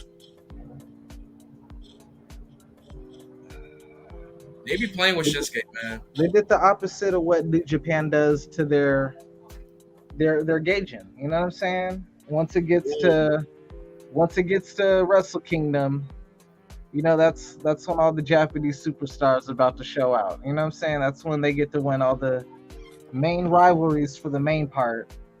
And then, you know, you could win at Dominion, and you know what I'm saying? Like it's kind of like how they did Sasha Banks. Like you can win at Hell in the Cell and No Mercy, but you gotta do the job at WrestleMania, and you gotta do the job at like the Royal Rumbles. And all right, let's go. So what was your match of the night? Okay, well, Cody. Yeah, I just thought about that. Okay, what was your Spirit Squad? We should all agree with this one too. What was your Spirit Squad match of the night? Damn. Oh shit. And this is not Mad Cat versus. Shit! But I ain't even gonna lie, I forgot about. We even talk about that match on our podcast. I totally forgot about that shit. I didn't even watch it. Yeah, no, that was. So I'm gonna put that on the list. I'm telling you, bro. I don't know what that nigga did or what he got on Vince, bro, but that nigga right there is getting pushed to the moon, bro. I think he got some like secret photos or some shit, like a private investigator must have found. That's this Danny Garcia right there. It's like no matter what, he's on every show, bro. Like, Danny Garcia, that nigga, bro. At least you know where this nigga came from. Like nobody knows where this nigga Riddick Moss came from, bro. Like, what's this nigga background, B? He been on NXT for the longest, bro. Yes. Doing nothing, bro. Yo, we not no. Yo, no cap. We not doing it. No cap. We not recapping Mad Cat. We not doing that. I'm about to say that nigga wasn't even doing shit on there, bro. No cap. Yo, so rate Hell in a Cell. Wrestling God, Latino Heat, Too Cool, Spirit Squad. No, Hornswoggle or Spirit Squad. There you go. I give it Too Cool. It's a little between Too Cool and I say. I give it, between Too Cool and Latino Heat. Because I like the triple threat. I like the 3-on-3. Like the main event, and Bobby almost wasn't that bad either, yo. All right. I almost forgot. I'm so glad we ain't done. Main event. Cody's swelling was changing colors during the matchup. It was looking nasty. And then, there was a part in the matchup where the crowd turned on Cody, and they was rocking with Seth while he was dogging Cody, bro. I'm just like, the crowd is. Oh, when he was getting the table, once he got the table out, they was Seth, bro. They were singing his song and everything. Seth. But by the end of the matchup, they was like, "Yo, man, we respect you, Cody," because like that gotta hurt, bro. That thing was, it was nasty. I did it for the love of the game. Anything's possible. Be that world champion, like Vince. I seen a meme where someone said CM Punk gets a little foot injury and he gotta like take months off. Cody gets like a freaking torn pec and still wrestles like people just want to hate CM Punk or want to do this shit, but no, that nigga has a whole broken foot, bro. Like I see somebody in the chat was like, dude, like I've experienced both of these injuries. I can't walk, bro. Both of these shit suck. What do you want from me, bro? Like, what the fuck, son? Like, God, man, these motherfuckers you can't fickle, man. But it's gonna happen. It's with the game, bro. But either that show was a good show, man. But was it better than Double or Nothing?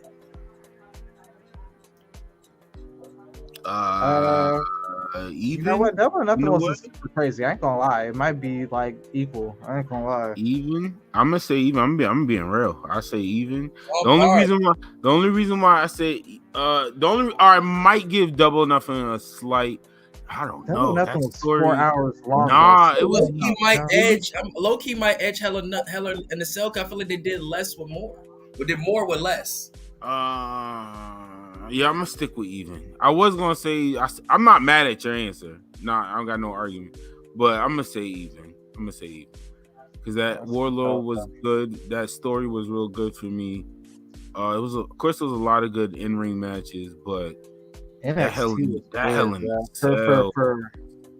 It felt like almost old school NXT. I ain't gonna lie, bro. It was a dang good NXT show, bro. I might have to go back and fully review that. GG had the cakes out too, bro. Okay. That's a Rhea Ripley. Oof. All right. I gotta go back and watch that, fam.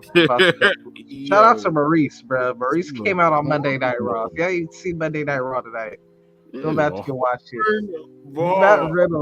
Matt Riddle, bro, he was staring all down on cleavage. Yo, I'm like, man, yo, Miz, man. I hope Miz. You. All right, yo, yeah, Dre, you done? You still around for a quick Frost Games? A little quick. Well, still OE wrestling, but we're gonna do a little wrestling one.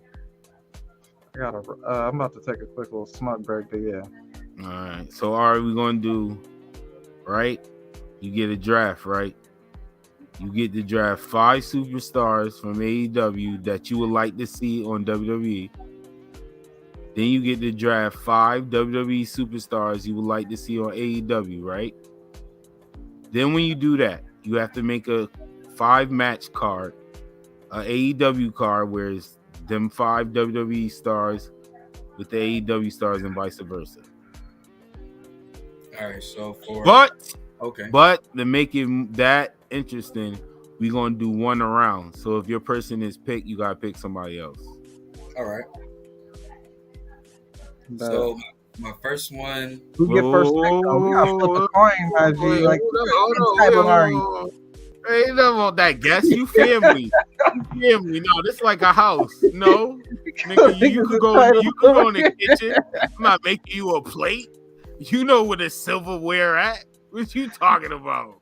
Look how he tried to go first. You watch too much battle rap, alright? You know we gotta flip the coin, bro. What we doing? Smack? What is he talking about? Smack. What show did you think you were? You new here? No. I said, hey, yo. Not I say, hey, yo. Oh man, I don't want no bars, bro. Please, I don't. Let me live. Yo, who got a coin? Who got a coin? Let me live, God. Hold on 1 second. Rock, paper, scissors, shoot. I can't even find a quarter so I can rig it. I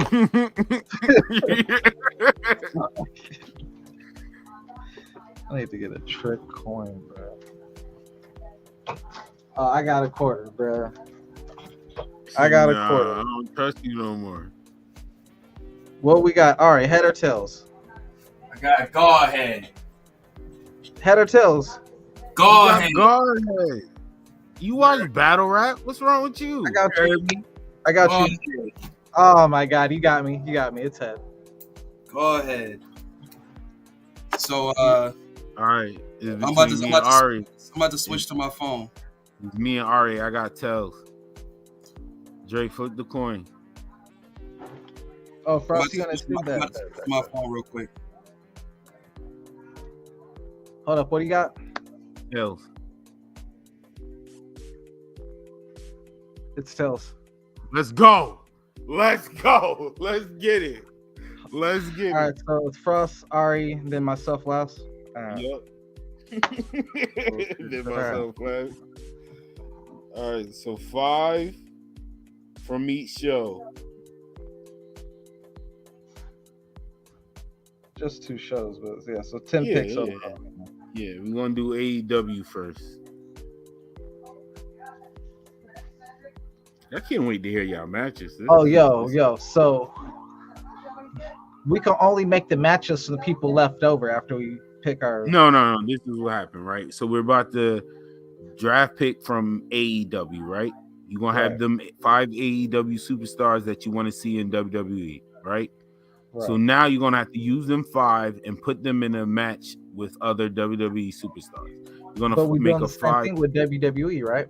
Yeah, vice versa. You want to have WWE stars. So I say we should do the 5 picks AEW, the 5 picks WWE, and then after that, make the matchups. But you gotta use whoever's left over. You get what I'm saying?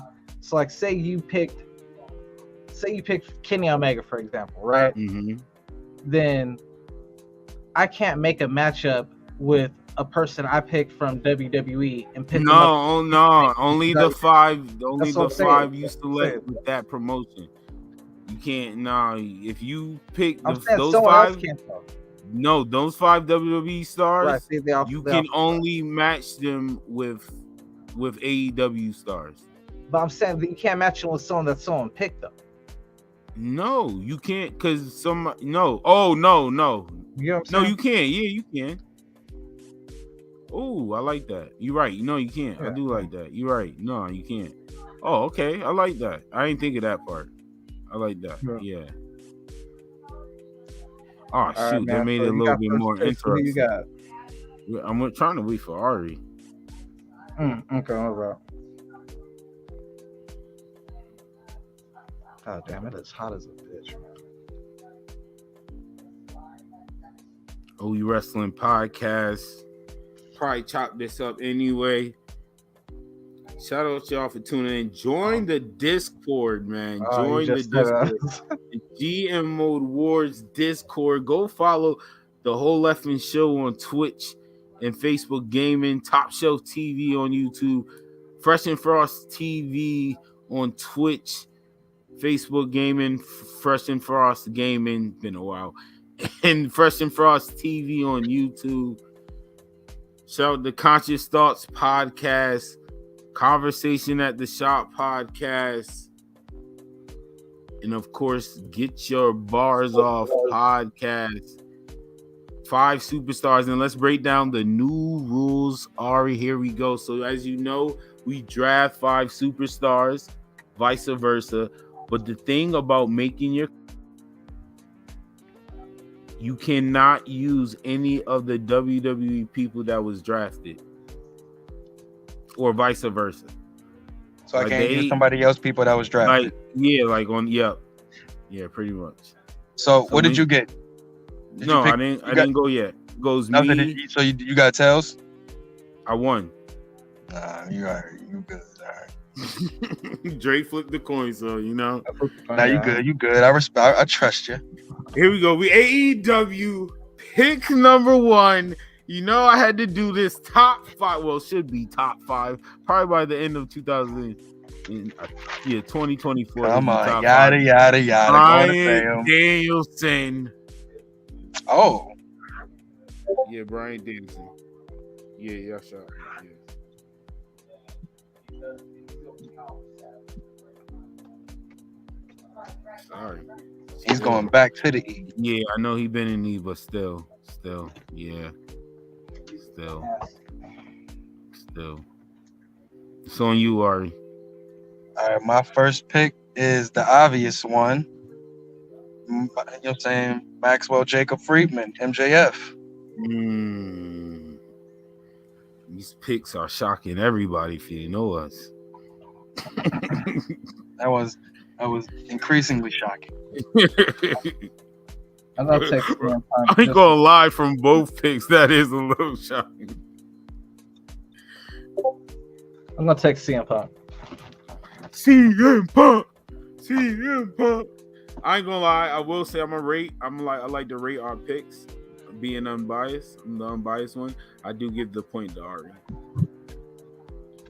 I give the point to Ari because MJF never been in WWE. We picked the WWE guys, top guys on top of that. Facts. That's a good point. Well, I say that to continue to be nasty because I got Adam Cole, baby, as number 2. He never competed on the main roster. There should be like a thing where it goes, you know what I'm saying? I shouldn't be last the entire time. No. Yeah, Ari, it's on you. Number 2, person that WWE wants the most. Kenneth Omega. Don't even want him. Me and you both funny. We are hilarious. Jerry.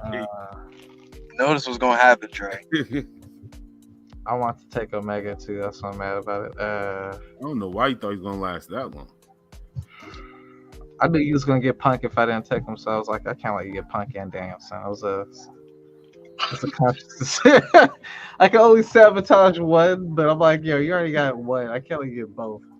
Oh, tag teams count as one. All right.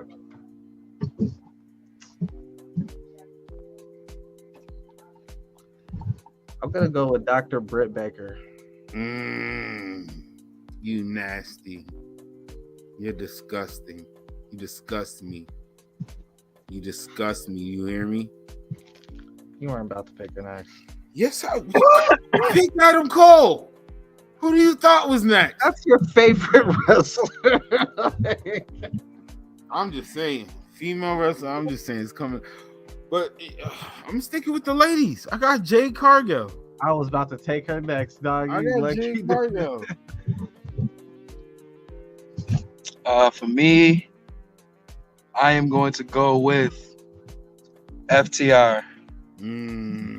Good pick. Yeah, my heart is killing this shit. Good pick. Pick number 3. What's this? 3 for you? Yeah, 3.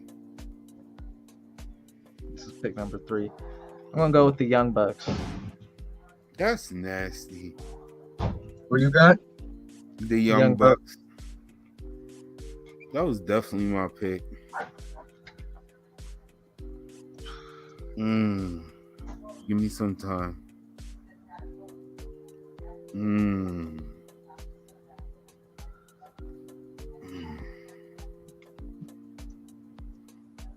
You waiting on me? Nah, I'm waiting on me.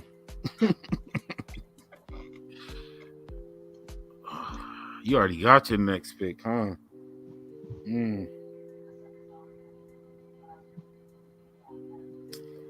AEW. There's a lot of good people out there. Only got 2 more picks though. I know. Yeah. I know my next picks. I'm gonna say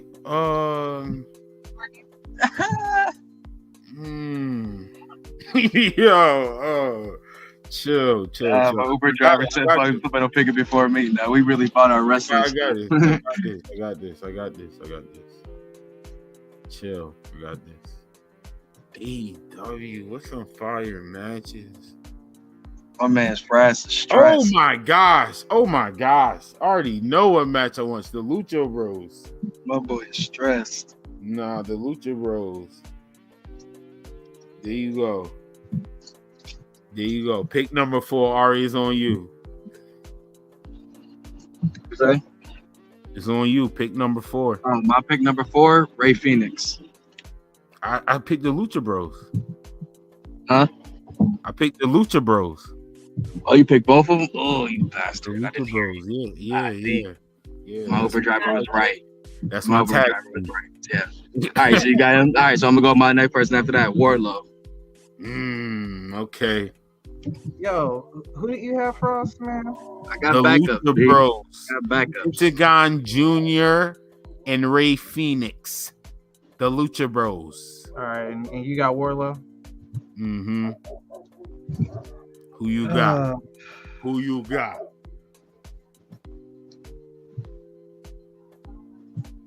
Hello? Man. Hello? Yo, let me get... You know what I... Let me not rush you. Let's see here, man. AEW. Mom, I'm in the... What? You know what would be fire?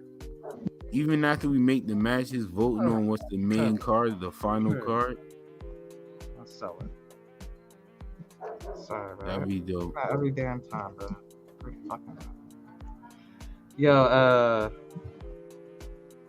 I got Jay Lethal. Fuck it. I know y'all wasn't gonna use him. Oh, you know what? I'll take that back. You got. I got Hookhausen. Ooh, you got both of them. Interesting. All right, last and final pick for AEW.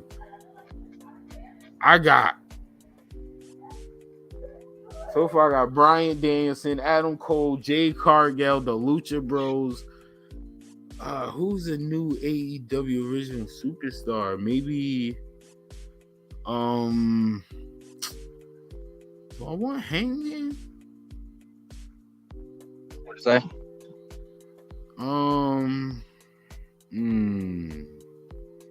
No, I don't want Hangman. I don't. Personally, I don't. Oh my gosh. Believe it. Ooh, Swerve? No, Swerve. Right. There we go. My fifth and final pick is Ricky Starks. Let's go. That was nasty. That's all right. Okay. So then for me, man, my last pick gonna be Thunder Rosa. That's a nice one right there. That's a good pick. Look at you. That's 5. Ari, you remember your 5, right? Yeah, I got MJF, Kenny Omega, FTR, Wardlow, and Thunder Rosa. Dre, who you got? I'm on my last pick, and for my last pick,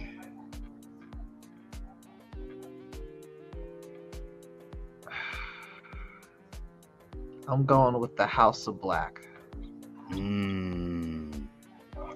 This trio's counting now. I'll give you that. I'm not mad at that. Okay, that. That was gonna be my pick, but I wasn't sure. But that's no problem with me. Not mad at that. But you have to use them in a trio match. Yeah. Okay, they have to be together. All right. I gotta make Buddy Murphy the manager. No, relax. All right, on the WWE side of things, 5 picks, not Buddy the manager. Why you do Buddy like? 5 picks out the gate. First pick, you already know. Not going to jump through any hoops. We're going to start the gate off with the. Oh, wait. Be careful. Yeah, I thought about that. I might have to get that pick away. I am going to sacrifice that pick. I am. My first pick is the phenomenal AJ Styles. Smart man. Oh, fuck it. All right. All right. I'm going to go WWE first pick. I'm going to go with Seth Rollins, my boy. I like the in-ring matches. I like them. Seth freaking Rollins. Dre, who you got? I got the tribal chief Roman Reigns, bro. Okay. Whatever. Trying to sell tickets. We trying to sell. Whatever. Number 2, top 5, Dead or Alive. Just like on the AEW side, top 5, Dead or Alive tie. I got Kevin Owens, Kevin Steen, whatever you want to call him. I'm supposed to pick just to sabotage you. I'm mad I messed up. I forgot about that. The world. Forgot about that. I thought you hear me? Take Roman. I thought it was you heard me? Jersey. Ari, number 2. Ari, you supposed to pick Roman. Nah, boy. And then my second pick is Matthew Riddle. Ari got a classic over there. You got a classic somewhere over there. You got a classic somewhere. I'm about to spice up this game. I'm liking it. You got a classic over there. Dre's on you. Oh, I'm wilding. Oh man, Dre is on you. Hurry up. I already know how you do, but you do so. I hate the word. Dre, it's on you. Hurry up, yo. Whoever pick, you gonna pick I the just other. want you to pick. Yeah. I got the best. I got the best women's wrestler in the world ever, not just currently ever. Sasha Banks, bro. Who you think, bro? Like Sasha Banks, clearly, bro. I thought you was about to pick Oscar. That's crazy. You know damn well I was gonna pick Oscar, bro. Like, stop. Oscar's the best professional anyway. You ain't gonna pick her, watch. You gonna, yeah. No, I'm not. I got Bianca Belair. You don't believe that? Yeah. You can say what you want. I got Bianca Belair.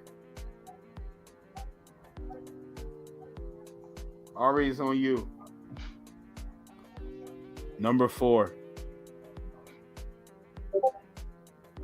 Go ahead and get white privilege. Go ahead and get privilege. Yo, relax. Relax.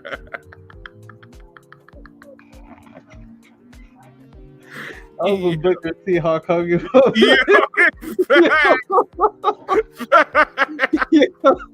jumped the gun on that one, man. I'm fucking. Yo, Ari got the worst service ever. We only got 2 more picks. I already showing the girls no love, man. I already just got one lady up over there. Just you do too, no? I got Sasha and Britt Baker. I got the flagships. You still got 2 more picks. I got Black Excellence. Talk to me nice. Those were counter picks. They were good. What you mean? Those were sabotage picks. Those are straight sabotage picks. Like, oh, you get some goat picks. Jade Cargill and Bianca just in spite, bro. I know how you get. It's like, nah, I gotta take Sasha. I don't want to skip Ari. Might have to skip Ari turn. Ari gonna take my pick right now. I know he is. I know he's gonna take my pick. I gotta think of who to pick after because I know he's about to take him on this. Oh, I got 2 monkey wrenches. Ari need to come back. I got 2 monkey wrenches. 2 good ones. I'm not even gonna lie to you. I got 2 good monkey wrenches. And I'm gonna let you. That's nasty. Oh, wait. Yeah, I'm gonna let you go first. That's nasty. Just to be fair. I mean, I go next. No, I'm talking about the monkey wrench I had, but I guess Ari is out. So go ahead, man.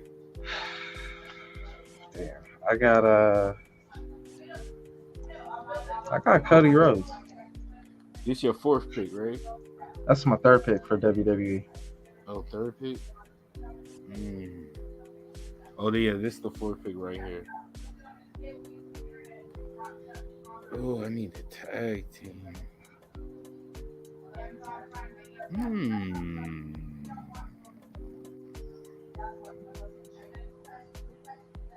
Oh, he picked Riddle. I'm going to still count his picks. I got Jimmy and Jay, the Usos. I got the Usos.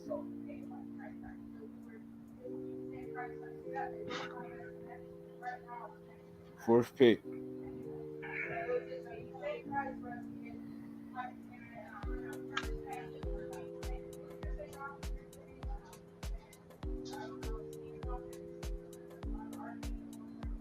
AJ Styles. WWE, I got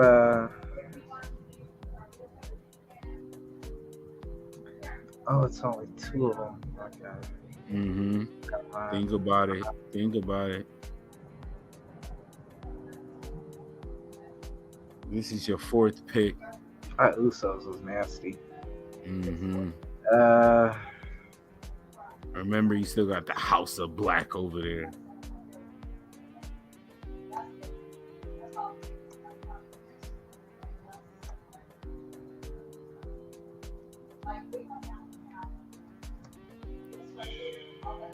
Oh, Thank y'all for tuning in. I got Wrasslin Gunther. podcast. You I got Gunther. Good pick. That was my last pick. Good pick. Good pick.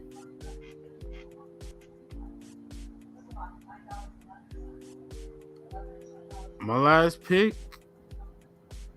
I got.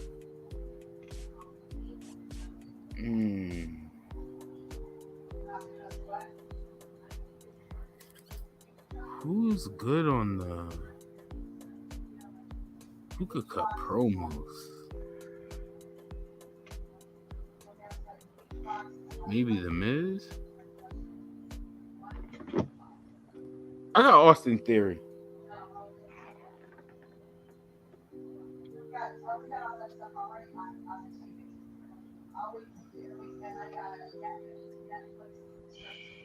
All right, Dre, your final pick.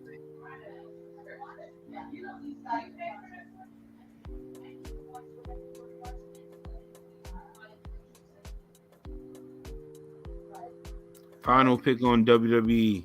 WWE. I'm gonna go with man.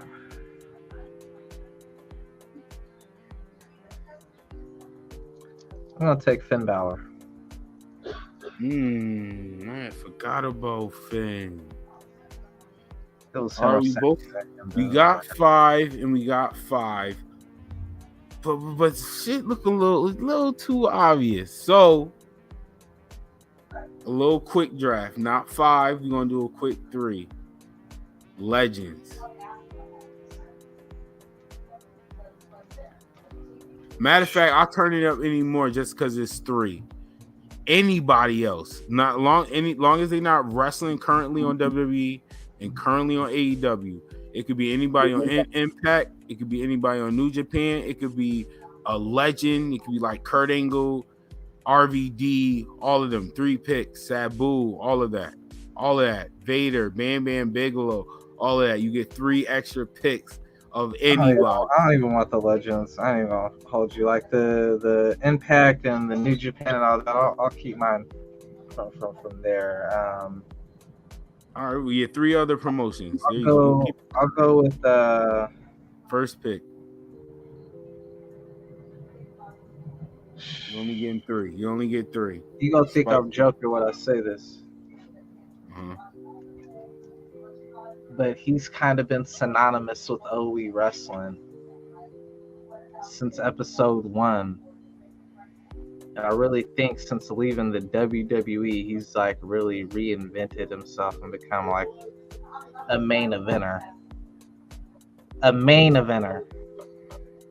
Not a mid-carder, but a main event Cardona, Matt Cardona. You should change your name to Mid Cardona.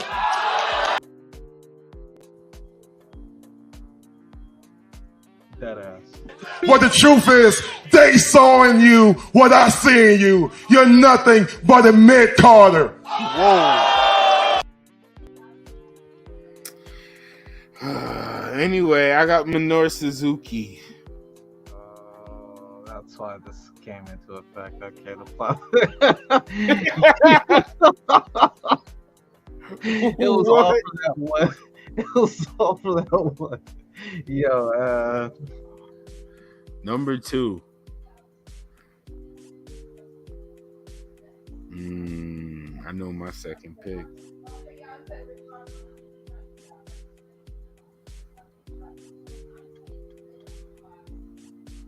I'm gonna go with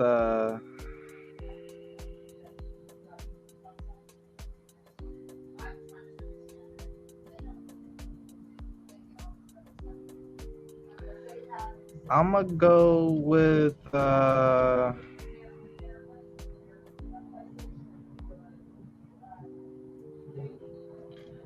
go with Okada. All right, I'm going with I know you don't like Okada, so it wasn't. Yeah, no. I'm going with Zack Sabre Jr. Oh, that's a good one.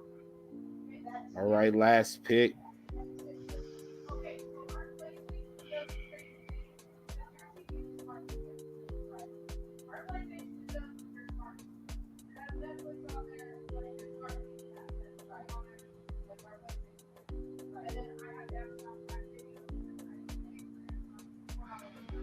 I will go with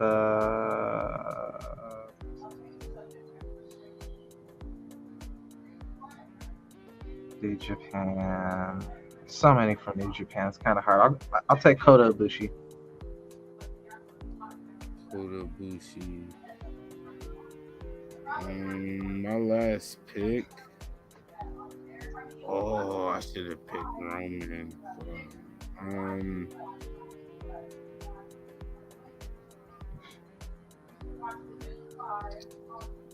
Ooh. Yeah, my last pick is going to be Moose. That's fine. All right. So you got all yours written down? Yeah, I got everybody's written down. What's your five WWE? My 5 WWE: Roman Reigns, Sasha Banks, Cody Rhodes, Gunther, Finn Balor. You know, like the top 5. And mine's is AJ Styles, Kevin Owens, Bianca Belair, The Usos, and Austin Theory. And what was your 5 AEW? The top 5 again.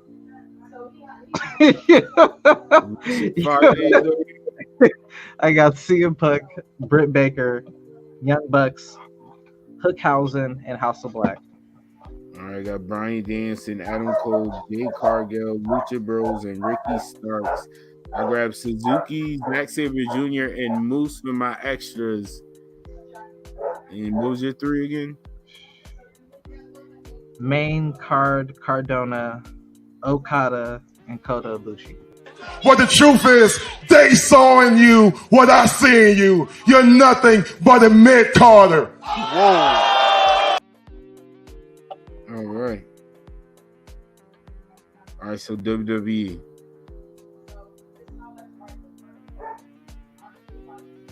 You got a match. Hold up. What now? How are you doing this now? For WWE, your 5 superstar WWE, you got a match, or you got your first match. At least name one. Oh, between like people who aren't already on the WWE and AEW. Yeah, WWE and AEW. Matter of fact, we could say this for another pod episode. I actually like this because I do want to end this on us also agreeing on the final card. All right. And like, because you're gonna name 5. You're gonna name 5 AEW matches with WWE. Then you're gonna name 5 WWE matches with AEW superstars. Then I'm gonna do 5, and then we're gonna have to like vote on the ultimate 5 all-star classic. And maybe Ari could get his additional picks in. Yeah, I actually like this addition to WWE Wrestling because the drafting is fun. I'm not gonna lie, I always like the draft. Yeah, that's a fire draft. Dang, y'all got some ones I wanted to. I'm gonna start doing that at the end of the show. I'm gonna start adding like different, like why we got to draft, like different scenarios of draft. So it's a reason why we drafting. So we're not just picking our favorites. Because for this example right here, like me and Ari started. If you know us, Adam Cole and Kenny should have been number 1. Out the gate. If anybody knows us, out the gate. It was obvious. But we both didn't pick them first.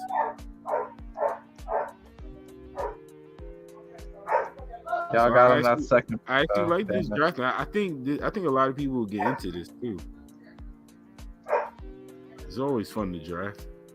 Oh yeah, that's always fun. Shout out to GMO Wars. I'm not gonna lie. It was one of my favorite episodes to watch, the draft.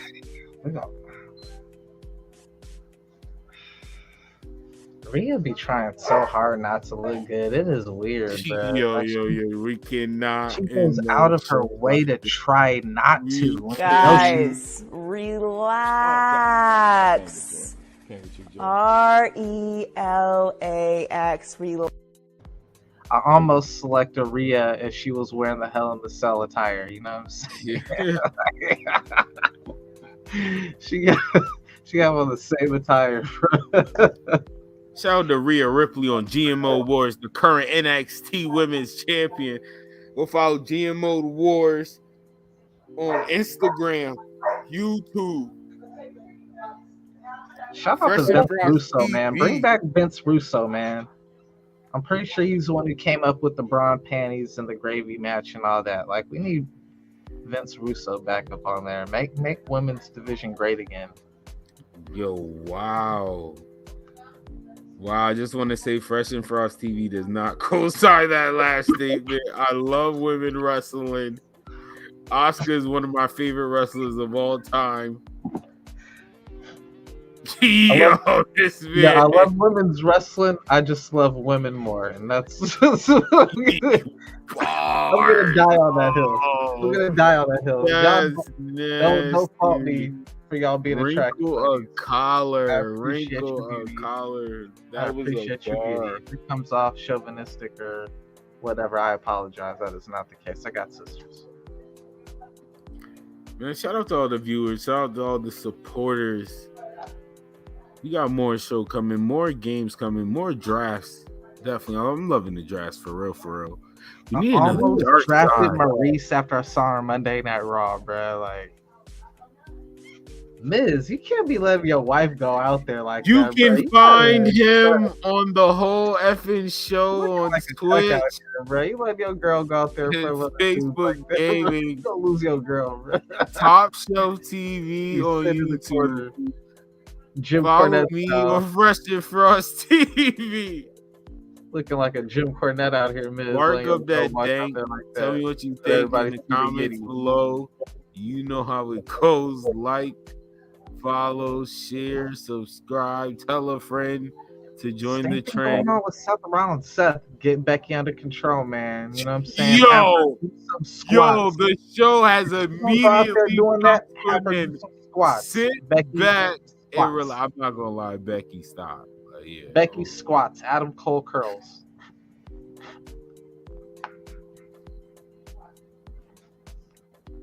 I'm a skinny guy too, bro. Adam, I feel your pain, bro. That COVID, I feel he had the same thing that happened to me, bro. I feel that COVID took all your muscles, you doing bro. this? I feel the same. Adam, I'm right there with you, bro. It's a struggle to get back in there. It's so hard, bro. I ain't gonna lie, man. This is the behavioral health check. Adam Cole, man. Like, a real friend will tell you. Adam Cole, bro. If none of your friends told you, let me tell you, bro. Get back in that gym, my bro. Yo, come on, man. I gotta get back in the gym, bro. You know what? You gotta know. No one's got the battle. No one's got the battle. Adam Cole is like when K Shine and Rum Nitty on stage. They just turned into like 6'7". I just need him to just get bigger than Britt, and we good. She like just. All right. Go follow the GMO Wars Discord. That's disgusting. Got all that, buddy. Personal trainer. Shout out to the opening song, Man 95 Royalty. Shout out to Conscious Thought Podcast. Get Your Bars Off Podcast. Shout out to Ari Starts for pulling up. Conversation at the Shop Podcast. Shout out to Dre for hating on Adam Cole. Adam Cole, I'll make a deal with you. Here we go. If you work out for 1 month, and we see some gains. I've said numerous times you are not allowed at the cookout, but if you work out for 1 month and we see some gains, Mic's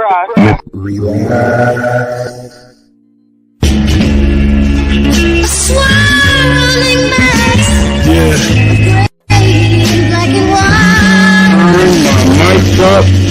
Turn our mother loving mics up. Slim, what's up, Dre? How you doing? Yeah, I'll mute your mic. Hunger Games up in my head. Gotta get